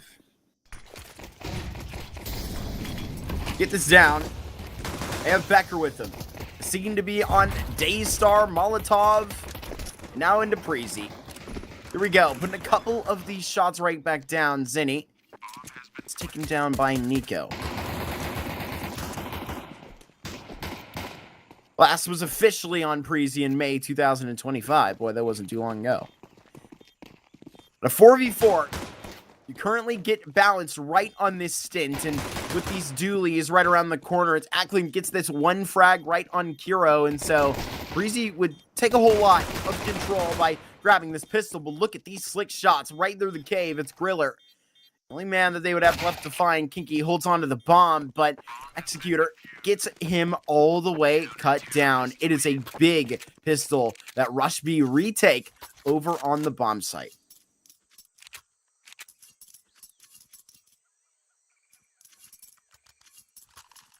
Of course, in their wheelhouse, nobody's going to be able to rush B, pop B against them. Preasy get put in their place. But get a bomb plant. Get a good bit of respect alongside. Towards the beginning of this game, where there are a lot of question marks. Pixie tapping. Hasn't exactly found to a big rest. The MAC-10s going deep here. And Kiro goes for 2. The FAMAS is just going to be hanging around.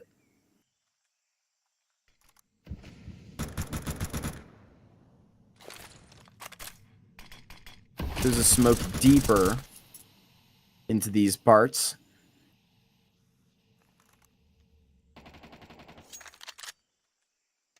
In a tough spot with this MAC-10 bottom mid. But if you're getting peeked by an MP9, I'm not sure this is too unfair of a fight for you.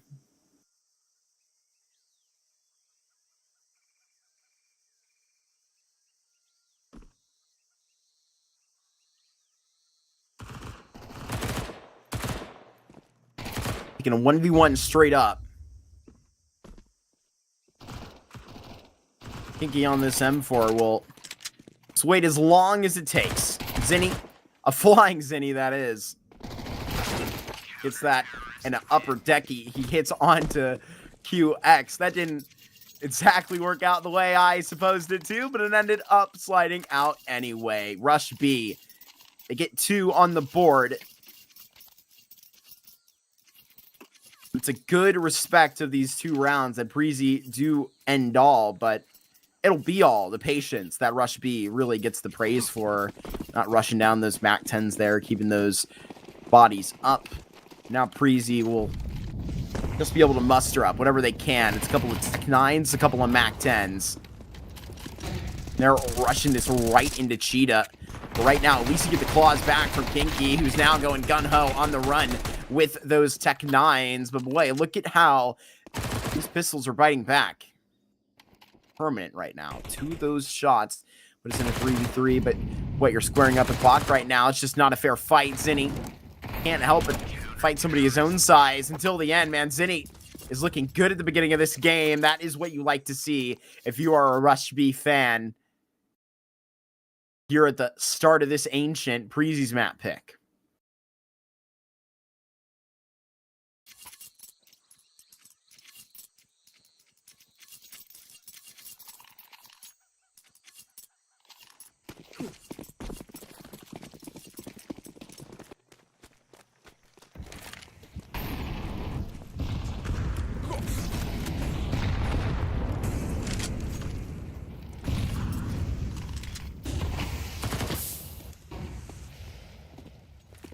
Spam a couple of these shots up. Nico waiting for something. He gets a tag back. Boy, does he have something on that return for you. Not too kind. Giving Kuro round 4 opportunity to hold the AWP. That's going to be a great stint.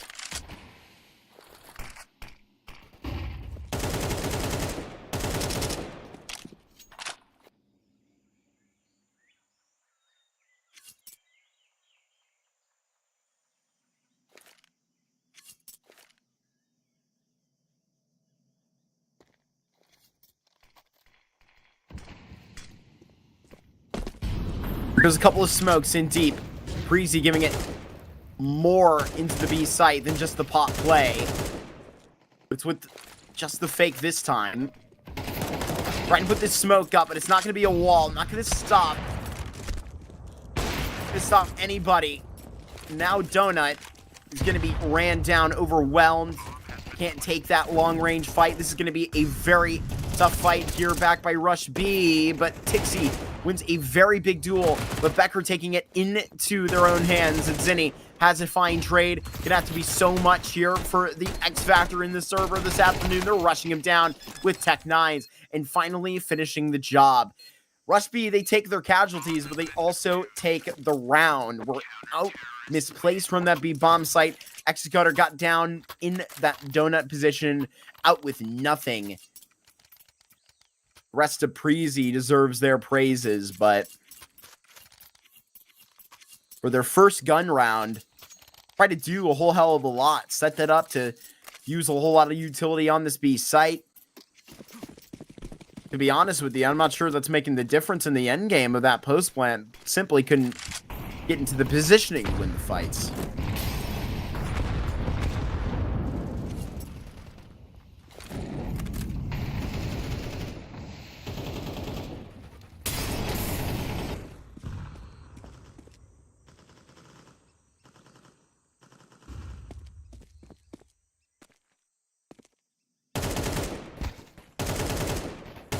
Good shot up.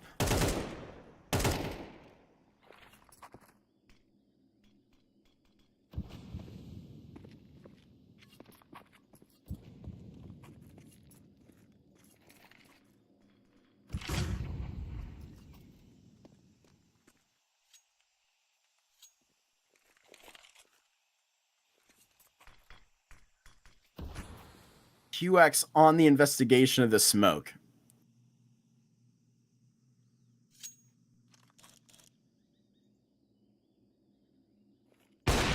Hero now right around, gets the elbow off of the IGL.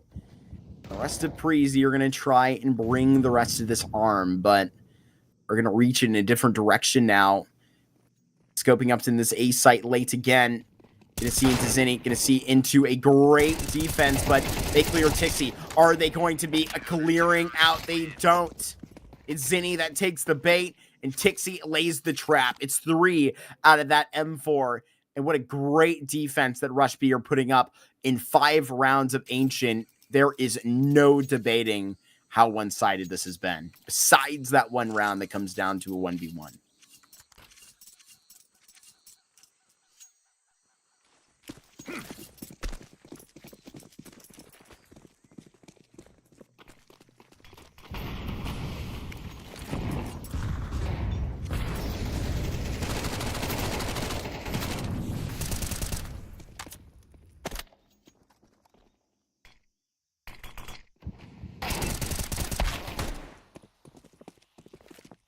Great couple of shots all the way down.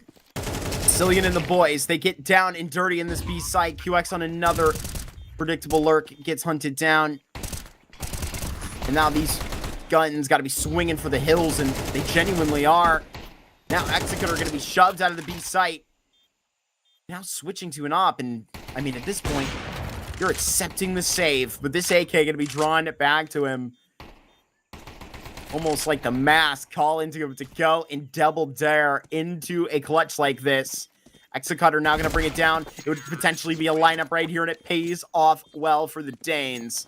Preasy, they have their first here through 6.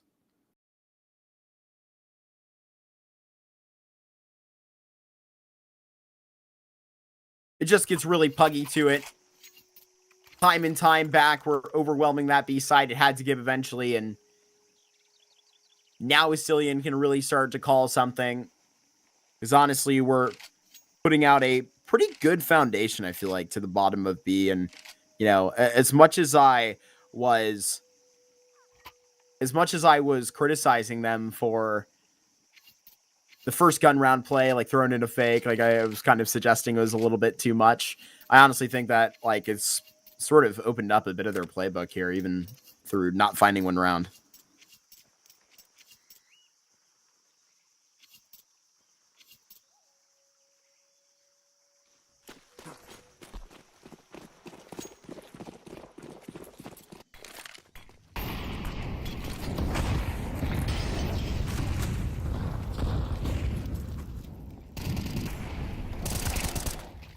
Got a couple bold words for Preasy, bringing their first round on the board.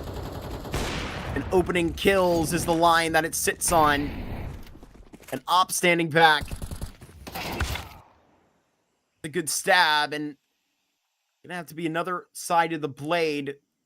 This one's already been drawn.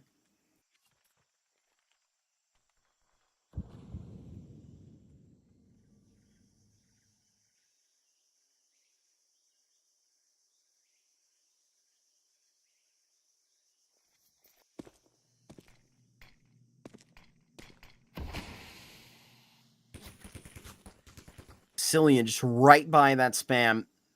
Yop in his hands. And I will revisit this topic. We were supposed to see, rather expected to see sync into the server today. And we're seeing our friend Becker in. He's toting this up. Aforementioned Daystar AWP player, seeing you getting back to the square, and now spotted a Cillian. What's the next move to take the space and try and gamble for a bomb plant? Fake. Now Kinky to try and scramble right down. Can't land the flick, and through a full house between X-Cutter and Kinky have got a 6th round on the board as they both hit 7 frags.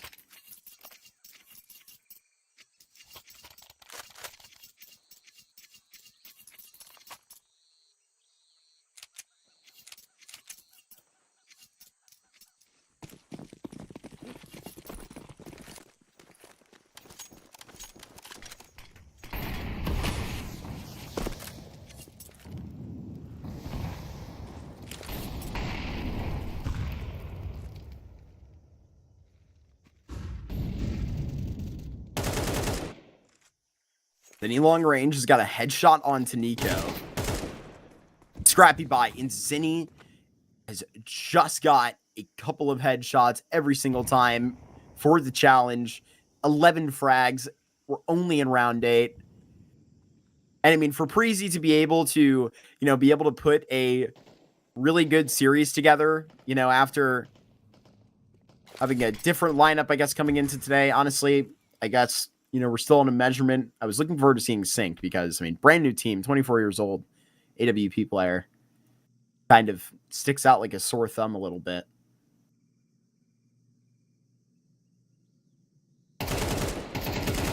Here's a nice shot, and Zinni is just lining them up. It's an ace for Zinni. He gets all 5 right out of the Preasy pocket, dominating out here on this CT side.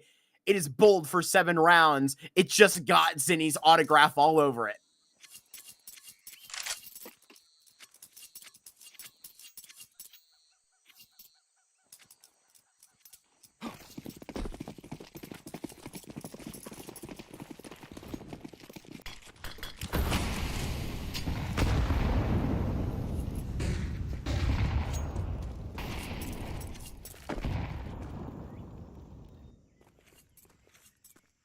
I mean, Cillian and Griller even, like, literally attended a LAN with even, well, Becker was alongside, but obviously back into the lineup today.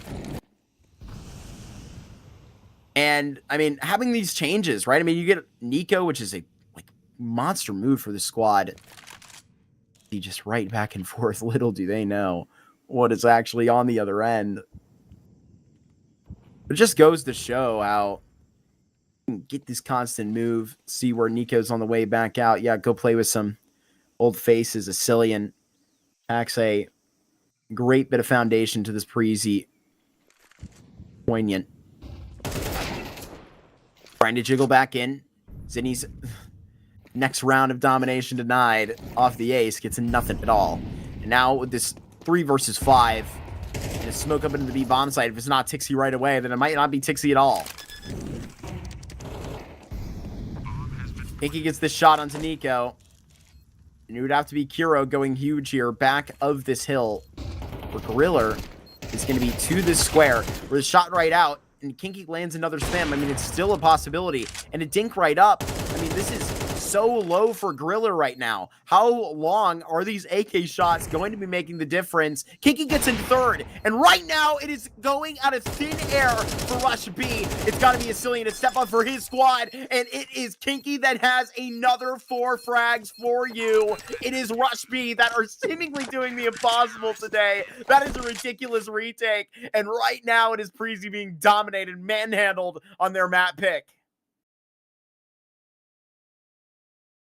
Good God, what an effort by Kinky. He is going to be so delighted for it. The way that this first map is going is just damn fine.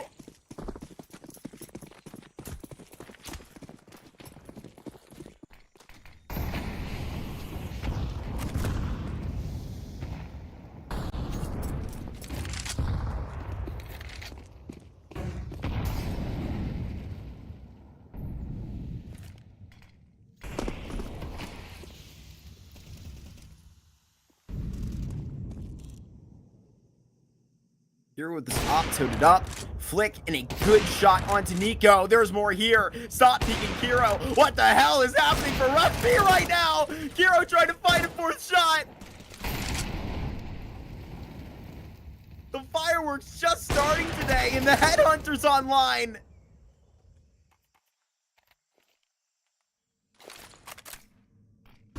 Driller put dad down to sit. And hold in, because, oh my God, you see into B, it's Zinni. You try a lurk, you get tripoed by Kuro. Hell, man, they've gotten a couple of these bombs down in A, even getting one of them out. Rather, that was on B, actually. I'm a liar. I mean, that last retake by Kinky will just scare you away. Now it's pick your poison, and they decided this one was just as fine of a line as any. Pixie going to be long range. Are going to be trying to just maneuver their way into the bomb site on top of this boost. How far does this rabbit hole go? Right down with 23 seconds left, at least, to that grain. They actually have a lot of room to work with.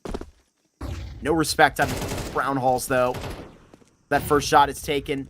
I mean, it's the measured aggression right now. You just should have had a spotting onto the AWP player. Got to go Rambo with that AK. It's just not going to pay off. I know you're in the ancient jungle, but that is just not what is on the tally today. I mean, dude, put this to music. What the hell is been... I don't know, man. What are they serving at the Rush B camp? You got to get me some of that. It is 9-1 right here. And, I mean... everybody watching along for Rush B is thinking they're the Harlem Globetrotters right now, the way they're dunking on Preasy. This is too much. For those that don't know, that is like a traveling basketball carnival thing, and it's a bunch of guys that dunk well. Dixie with a nice shot. A Cillian down. Give me his... explaining American reference on the stream. That's where we're at 9-1. Give Kiro another couple of shots, but Zinni wants his piece of the pie. Only so many slices to go around. Who's got one for X Cutter? You know damn well he does, and it turns out we're sharing today. Every member of Rush B just pocketed a dime. It is up to 10 rounds right here of that cut. And they are dominating on Preasy's turf right here. Preasy seeing into one of their first CCT opportunities with these new faces. And they are being put in the dangerous of dangerous places. I mean, this is a grim affair.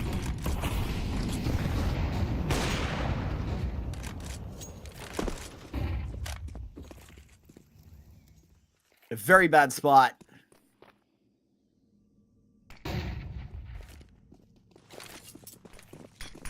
quick adjustment right into Donut. A Molotov, you're gonna have to track on the way through, and you just hold mouse 1 into the fire, into the bullets, which is the next step into the nade.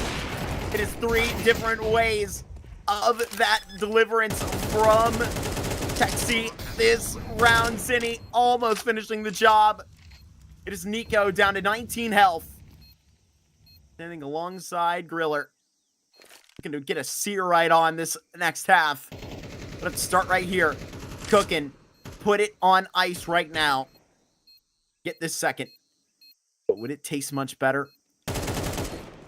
Been left on too long. Now Kinky on the safe site. Had Superman efforts before to pull back. A great round. And Kinky with a big shot onto Nico, but Griller to put him away. It is a 10-2 half. And I expected good things out of Rush B, but I did not expect this. This is spectacular in a way that is flashy. It feels like every single player has gotten their chance to have a multi-frag moment. Kinky with a great retake. Zinni with an ace. Kuro with the triple. Tixie right just then. X-Gutter consistently throughout the half on that op. Chef's kiss. It's perfect. I mean, where are you going to complain? Cillian is going to have a hell of an answer here. And with this ragtag squad today, I'm not sure he's going to make it happen. I'm just not sure he's going to make it happen. The energy does not seem to be within those walls at the moment.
Well, you know how important this pistol round would be.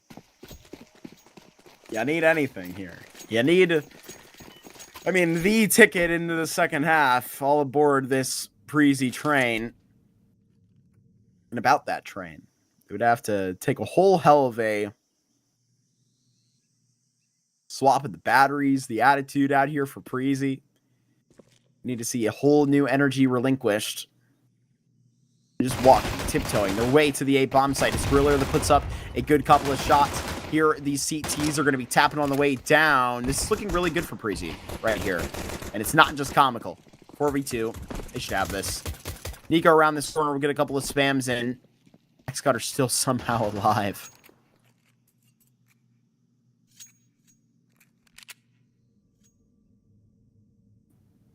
And Becker and QX back-to-back. They go and investigate on middle.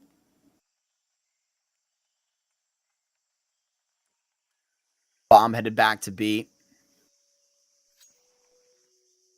Rush B will take their time right down to exactly how much they want it.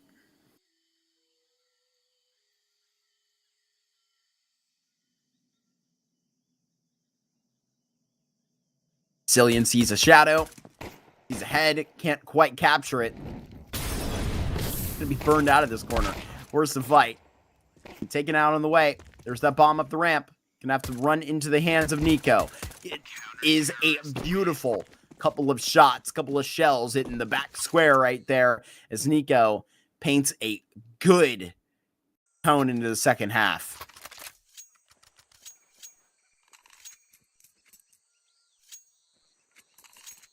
Preasy already come back. It's through exactly that. I mean, Becker coming in today, we didn't even expect him to be into the server. And I mean, damn, he is, I mean, far and away the most impactful player for Preasy on the server right now, and it needs to be Nico. I'm expecting a whole hell of a lot from this type of player.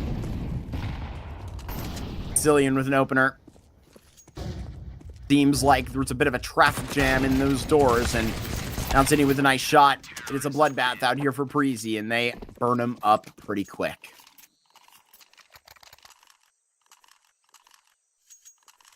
Turn that flame on into the second half. Preasy have a very good round. Fantastic couple of 4. They get this all the way down, practically doubling where they stand at the end of the first half. They roll into the next, and now they got to face off against the Rifles and see if Rush B, are going to be that fierce on this T side. Surely not. Surely not. I think Cillian was spotted, scattering off into that corner. Riller going for a longer peek up top, and he gets that shot onto Zinni.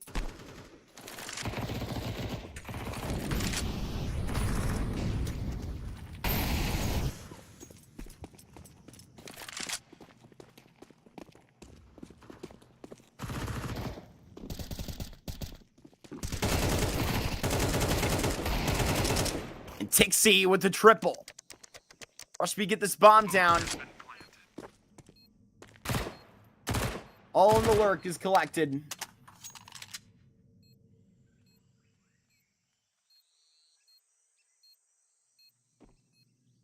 Preasy's round, their glorious start spoiled. Start to what, you may ask? The very beginning of belief. They could probably attempt the rest of this ancient map. It's an 11 that will come to silence those thoughts. It should be both of these rifles carried along. It doesn't look like anybody's going to get too close to a Cillian. Griller, another conversation, and he's down. Taps on the map. 4 versus 1 for a Cillian, and like I said, he is not exactly on the menu right now. Rush B.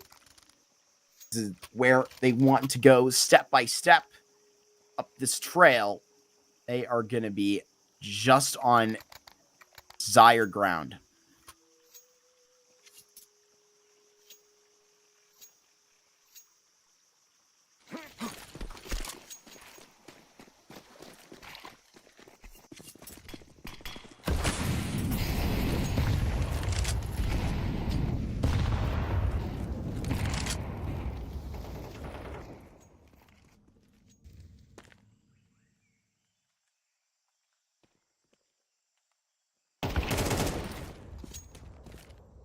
With a very nice shot on the way down. Nico hits a huge head. So now a smoke delivered right on top. And Zinni drops Nico. Rush B still fighting for this bomb site. They're down a member. And why does it feel like they have the advantage? Why does it feel like they have the advantage in this fire? Talked about Preasy potentially flaming on in this 4th round. Well, picked up to get to this 11th. They have more wax to burn on this Ancient. Well, Hero is looking to just rip the mat out from under him. Right here, must have been spotted by Cillian. Oh my god, he was not. That is insane. Here, Hero goes for that shot, and now it's all going to be down onto his position. It's literally going to be a secure defuse. He's going to have to go sprinting on the trail. Knife pulled, and now QX is denied. Hero, what a goblin in this. He is a crazy member right now. Up to 12, puts it in for Rush B. And with a diabolical smirk on his face, runs away with Preasy's round that they thought they had guaranteed.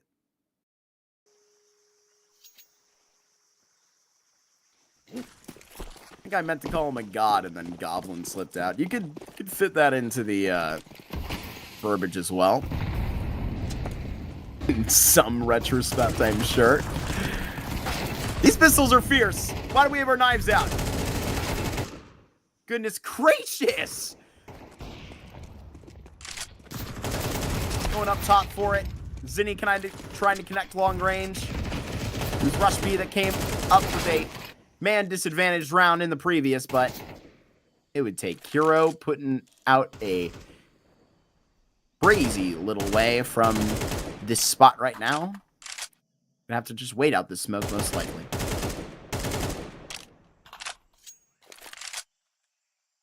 Now, I do believe I heard through the grapevine that another NA team has been eliminated from the major on NA soil.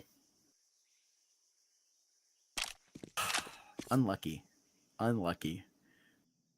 Can I have nothing? Do I deserve nothing? Is that it?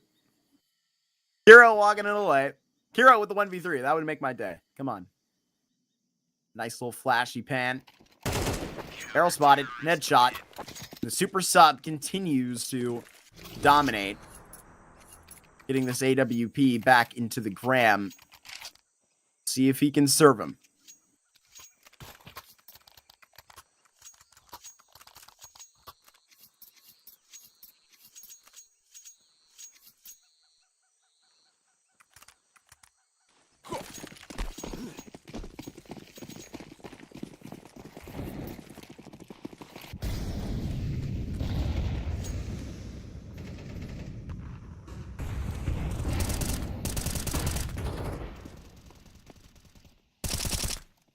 Griller with an opening that we were searching for. Pixie humbles Becker. What was that shot?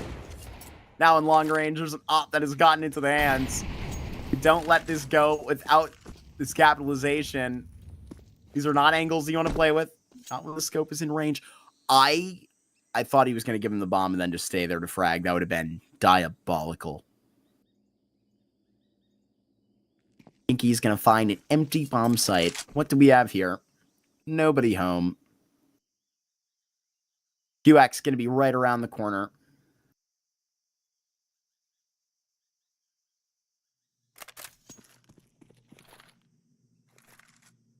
And around this mid corner, they're waiting for the rotation. Cillian's going to consider this and get sniped. The bomb on his back as well. This is really going to be a weird timing for Kinky. So far into the bomb site, I think they assume that they're read like a book right now. Though actually, it's Nico, so close to A. I mean, when does Kinky go on this lurk? It's going to be right now, making this contact.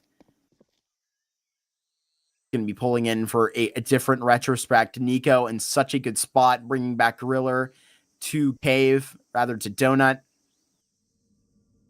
Then he could be in the right spot for this, and he does slip the net. There now, it's all going to be on to Nico, and he's done. Tapped out by that AWP in a spoiling 13th round. That Rush B gets on to what I do believe to be their map selection here. So we are kind of on that retrospect, man. Either way, they played like it damn was. A 13-5 they put down onto the head of Preasy. A bit of a disappointing look onto this, weird Preasy side. I didn't expect to see Becker in here, and as the highest performing player, like I said, that was not even on my radar at all today. Cillian and the boys are going to need to bring their best on Nuke. That's our map 2 here at Train. They would have to force it to get all the way out here as we get these other two games going in Group D. These other two teams right down to it. Ladies and gentlemen, we got that Nuke coming up in about 9 minutes time, so don't go far.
Here we are on this nuke. We arrive in time for Preasy to show us what they've got in the energy back in the series. It was a 13-5 and a little bit of a shakeup of the roster that we expected to go straight up in this affair. But Becker showed a really good first map. So there's really no complaints there besides, where we were coming through. I mean, you saw an insane game out of Rush B, in my opinion. We're hitting some great shots, bending this corner, and you see exactly what the hell I'm talking about. This is insane. Preasy and Rush B are not going to waste much time backing up on the way down. Now Nico trying to jive. He's got that first, and he's got that second. 1-2 for the Rush B few, and now getting this into a 2 versus 3. Jump spotting, seeing that from Mini. Gonna have a lot of targets to deal with. Nico with the third. Now Tixie joins in heaven. This is where the important shots are going to have to be hit. Just running right around this corner, chasing him down. There's Nico finally dealt with, and now Griller has got this down to a 1v1. And now Texie literally just not having to peek at all, showing face, and now ducking down, trying to keep his clean, chasing him in the end. Griller will see back out in the hut, and they'll just draw this at an even, where it will be that whole pistol taken by Rush B.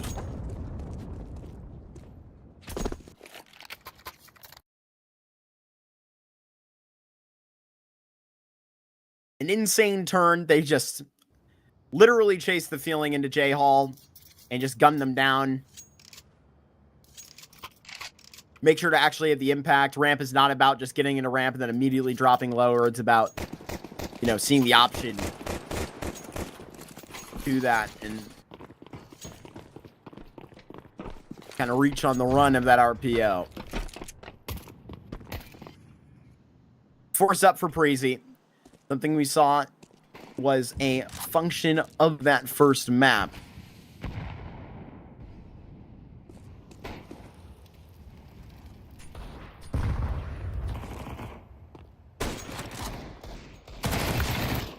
And meeting up immediately below, it's the one stone that they left turned all the way up top. A Cillian, call that a drive-by. That would literally be the picture in the textbook. What the hell that definition is. Bomb about to go down here on this A site, and it's those little tedious kills that will start to add up. QX pops here and gets dropped with a headshot. Zinni gets a double. Great work all the way back down. A 2 versus 3 right immediately.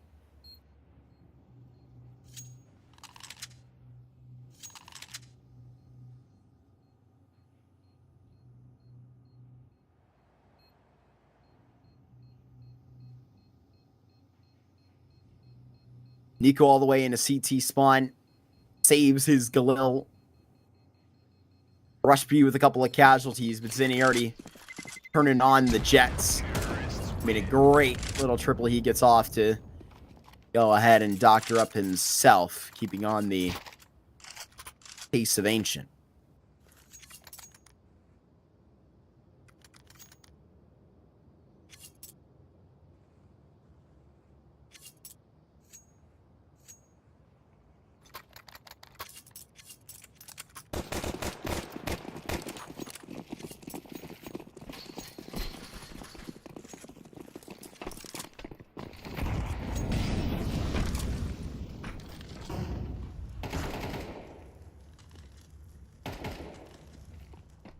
Nico to provide a little bit of context, trying to reach through the hut right now.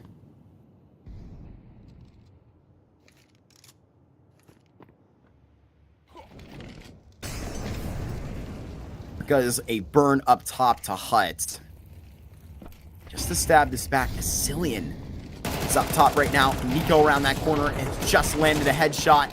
And now these CT bullets come through, one on top of the next, and literally falling down to their level. Preasy with a great shove back into this game. Put Rush B down on their backs. Ask Tixie to stand up in a 1v4. I'm going to see what type of attempt he actually gets back in, because in this type of pathing, it looks to be back to CT. Yeah, save the rest of this rifle for the next 45 seconds to go.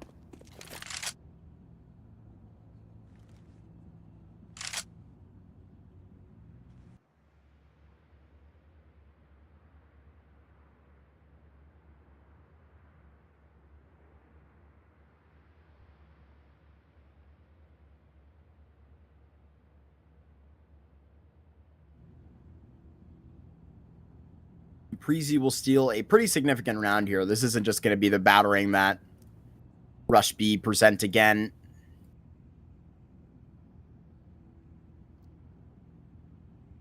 Rush B still going in ESCA Advanced.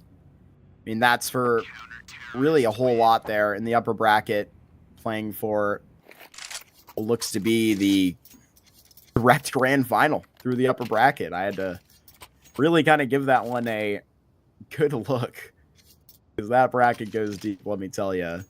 MCal playing a game right now. Same with Eternal Fire.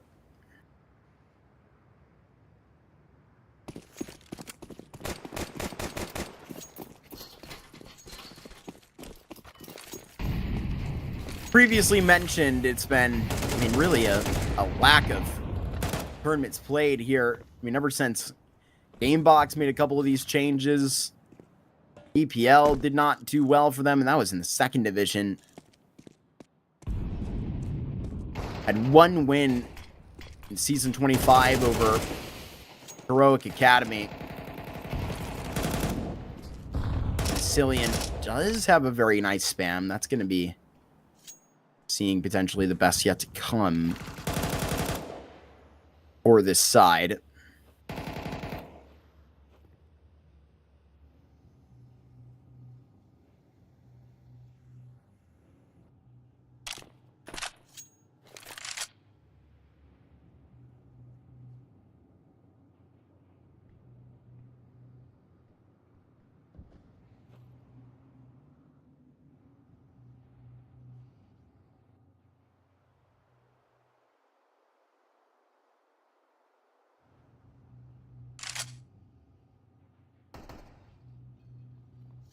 Breaking open those windows now.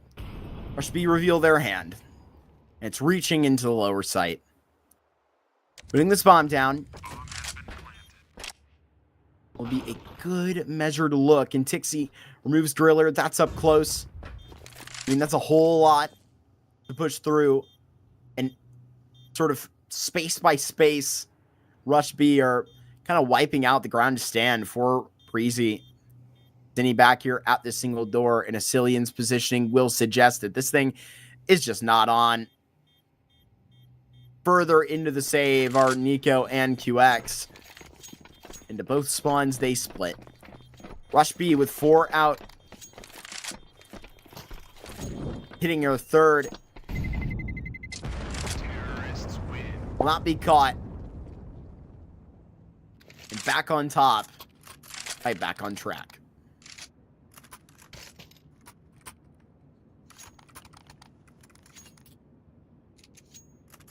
With that type of momentum, it would be their series to lose out of the sprinting victory of this first map. Rush B trying to keep it up. And Sync joined Sync joined a week ago, 7 days ago, same day that AZ joined. Finally get that out. But again, no Sync into the server today. Up on Griller for the first time on Nuke. Now to try and just set pass. Seeing 2 faces try and land into the way. A couple of great HEs is not going to actually make the bite to dust. It's up. What the hell? Oh my god. I would have loved to see that from Kiro's point of view. That's a rifle taking a swing, dude. Once he even zoomed in, that was insane. Asilian down below is going to make up for this. His team doesn't know what kind of shot Hero just hit. Honestly, Asilian looking good here, fighting for a lot more space. And Nico with a kill in another direction. QX down the vent. Nico is going to be smoked out of the single door.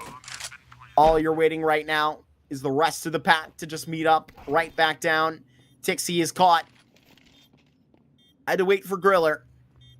And now Kinky stands at the top of the bomb site where Kiro has a bird's eye view. Gotta protect where it's important. Back to clock. Gotta keep your eye on the hand. And right back down. Takes a fight at control and wins it. Kinky has been hitting some great plays individually here this afternoon. Kiro, close shot, down. Nico, 1v1. He is never gonna leave you on that line. with that beeping, it will be Rush B, of course, to take up Nico on his offer. He tried to go for the full defuse, but it is declined. Not good enough for them. 4 rounds here for Rush B, as we are already off to a fiery start to Nuke.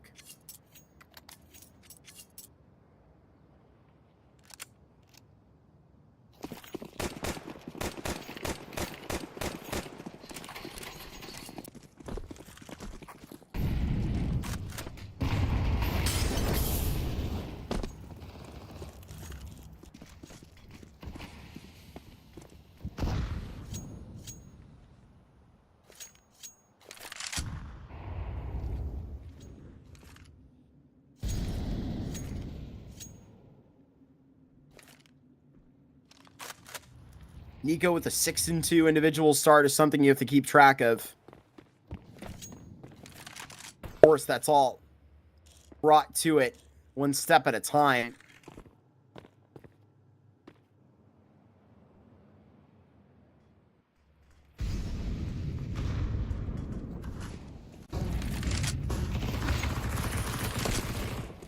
The mini wrap is complicated.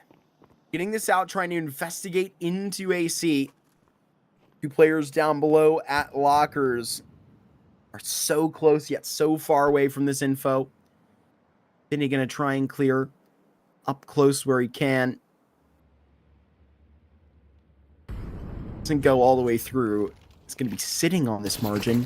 Griller is going to be caught. I don't even think he saw a player down. Probably did on the death cam. A 4v4, 25 to go. You're getting in from heaven. It's up defense as well, and Asilian is just going to be sitting in the smoke, probably the only place they haven't checked. And now gun down. QX up the ladder is going to be put down to rest. You kept that eye on Nico, and you kept your eye on him the entire round like I suggested. Well, he's right here at the end. And Zinni has now spotted Nico. There's not much time to wait. The Dane may have not been spotted after all, but now going to be slapped out like he was. A great look from Rush B. It just took them a while to get up that yellow brick road, but damn, they are stepping.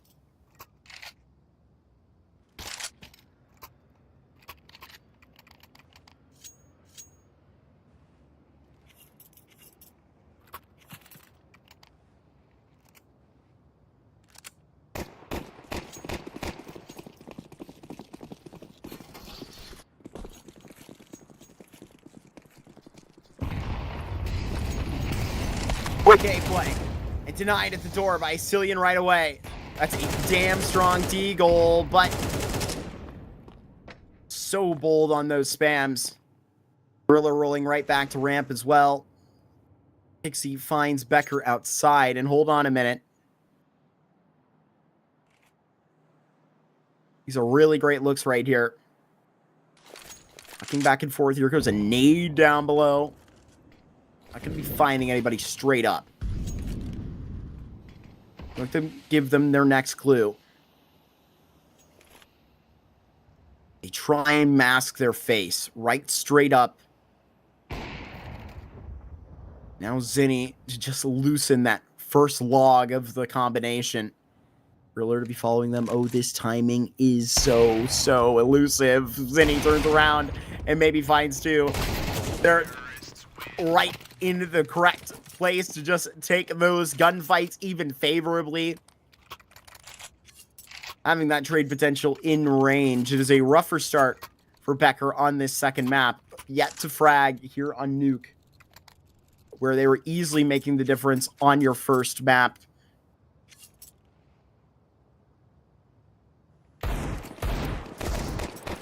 Right now, unfortunately, slowing up in a certain sense.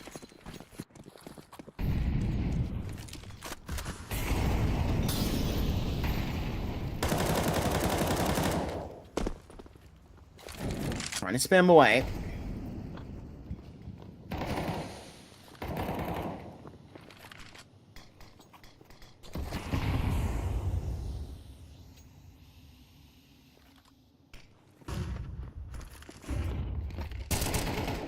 Pepper Day shot. They get this down. It's this pop right out.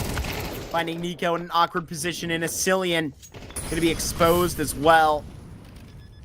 The 6-2 start for Nico has went to 6-5, and it's been a while since we've heard him add a couple of things to the discussion.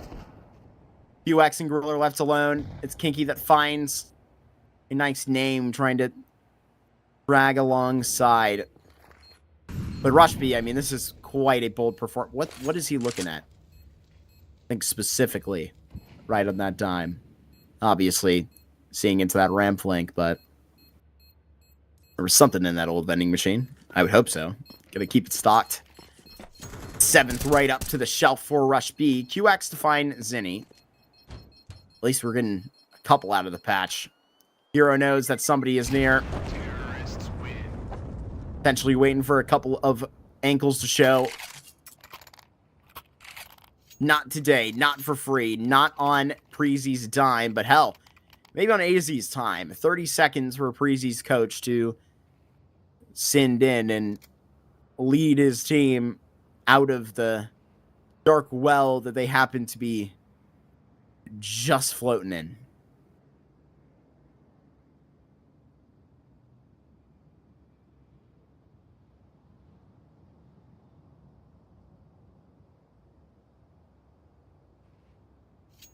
Better have been some damn good words, because they need something now on this nuke before it just proceeds further below the equator. We've already gone down south of that first map, we know for sure.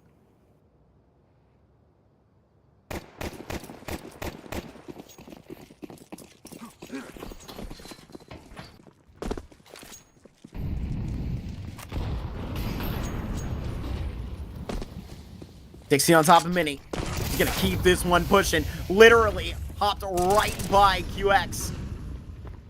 Nico next to put him right down. He's got a double out of that MP9. Now Kinky and Kiro were just in a position where they had to dig themselves out of that hole. Now they're just sent here after a minute 30. What a round by Nico specifically. I mean, I really don't know that I've seen the teams that Nico has been on like completely rattled like this. I know that TSM had their issues. Kinky with a nice find. Finally caught up to Nico, in fact, even spammed right there through hut. Give him something. It's nothing. Griller gets him at the end of the day. You'll have a direct rebuy in by Preasy, and you know that's more like it. You need to see a little bit more of this emphasis, something positive on the tape right now for Preasy, right? Because, I mean, I know I hear from some coaches, and honestly, some retrospect, this is, you know, untrue. You get experience from every single game you play, but, like, man, some of these blowouts really feel like sometimes you get almost nothing out of them. And honestly, this is not a game that spells in that way. I think the scoreline would, you know, obviously prompt the discussion for that, but in some of these rounds, it feels like it's been really awe-inspired for Preasy. We need to see a little bit more from this catalog. QX is playing this mini position, almost lines up a couple of players. Repeat in from Mini, and Zinni and Tixie back-to-back. Doing so well. Now Griller on the hunt as well. Rush B do not have a guaranteed 8th round, but kills like that will certainly start to add up that tally. Nico just basically in the same damn place. Not ready for that 2 times in a row. There goes Zinni finding Griller. And now Kiro not going to be ready for this. What a fight taken by Nico. And now 1v1. Zinni going to be just cooking out the vent, but Nico, he's not afraid of a little bit of a flame. He's is on the bomb plant, but now even just saw Nico checking back in. Blowing open the doors. Wants to give this a real problem. He's got the chance and a solution, but Zinni, he's got the peak. He has got Nico beat. He's got a 3K, and he's got Rush B rolling along. This is damn good out of the youngster here this morning as we keep pushing here tonight. Yeah, you're getting a couple different times out of me. I'm all over the place. This morning, we're past that even in the caster's times in.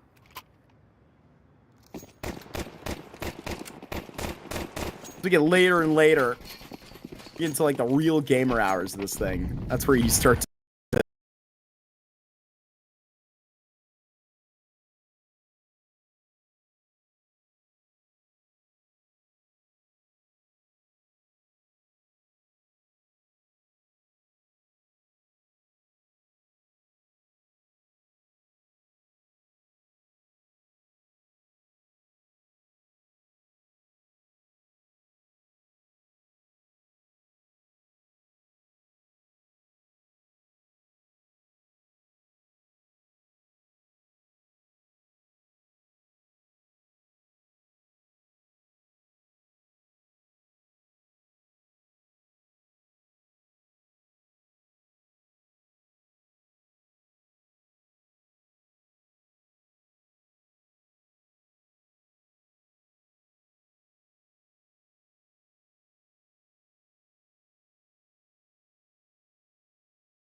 Welcome back to Nuke. We have this thing back trucking along.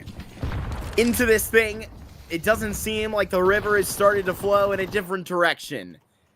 Wouldn't expect it to. Russia B still dominating on this Nuke. And are about to tap in the 10th to put up potentially 2 10-2 halves on Preasy today. Which, I mean, speaks for itself as a disgusting scoreline. QX into this position. Back here with Becker. Actually really like this. Shoved up. What a great frag out of the pistol as well. Gonna need more than just one out of this op then. As now you're even gonna be just searching into ramp. It's gonna be Executor on the lurk straight up.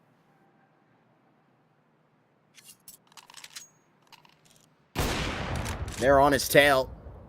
Hot on his tail. And a second swing like that just may be deadly, but a close miss for Kiro. You may have a 9-3. You should have a 9-3. There's just not a whole lot of options left for our remaining friend of Rush B. How is he to witness this all the way safe and through?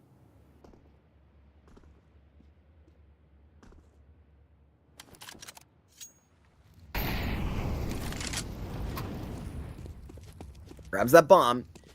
15 to swing. Gotta just get on your Nikes and get to that ace site. I mean, at this point, you're aiming to go lower. And unfortunately, you're gonna see into that position, but not in the desired sense. Been brought down at the hands of Becker. And now you trot into the half. And at least AZ's squad is one more than they did on Ancient.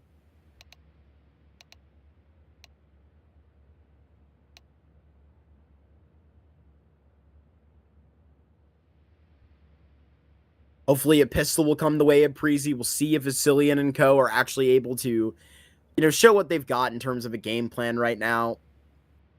Some of this is just going to be too far dwindled.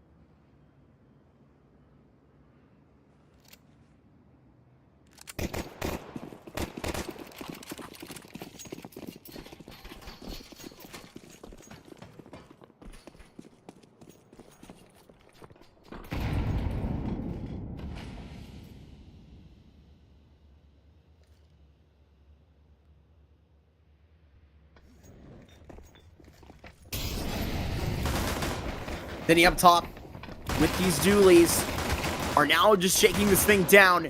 It is trouble out of those dualies. Bagged by Zinni. He's got 3, and he's not letting to share on this pistol. A 5 versus 1 for the super sub today. Rips the S off his chest and leaves a gruesome scene alongside. A 10-round half is going to be avoided, but there's that 10th that comes with the pistol.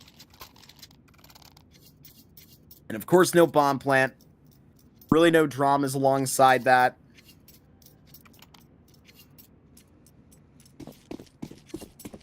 Very much missing sync right now. Right, if we're going to go there. I mean, I know Becker was playing real well, but it's desired to have your full 5 out there as often as you can. Asilian going to be dwindled. A very fast death turned into mincemeat by the A4. That's how that usually goes. Out from ramp, turned straight away by Executor. That's his wheelhouse straight up. Trying to bolster for a bomb plant. Where did Griller lose this? So far. This Nuke is so far faded.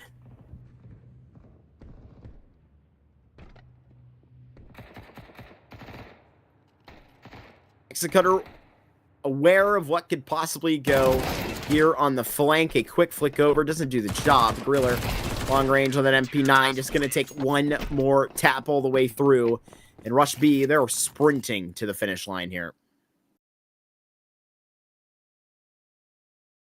A rough look into Preasy today. There's no question about it. But at a certain point, you have got to sort of, acknowledge the lack of experience on a lot of these players, acknowledge the sub in today, but also, when the boot comes of Rush B, acknowledging that it's, so bizarre they haven't made a main event yet. They just need to take that next step, and, a series like this will certainly be a confidence booster. Zenny, 1 through the fire, and 2 out of the MP9. Hero leaves Becker all alone.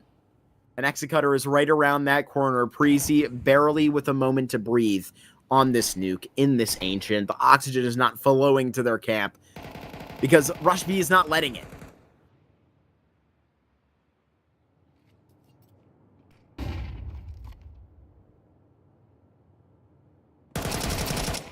And that swing to the back of the fence, and Kuro has got a nice look to 12.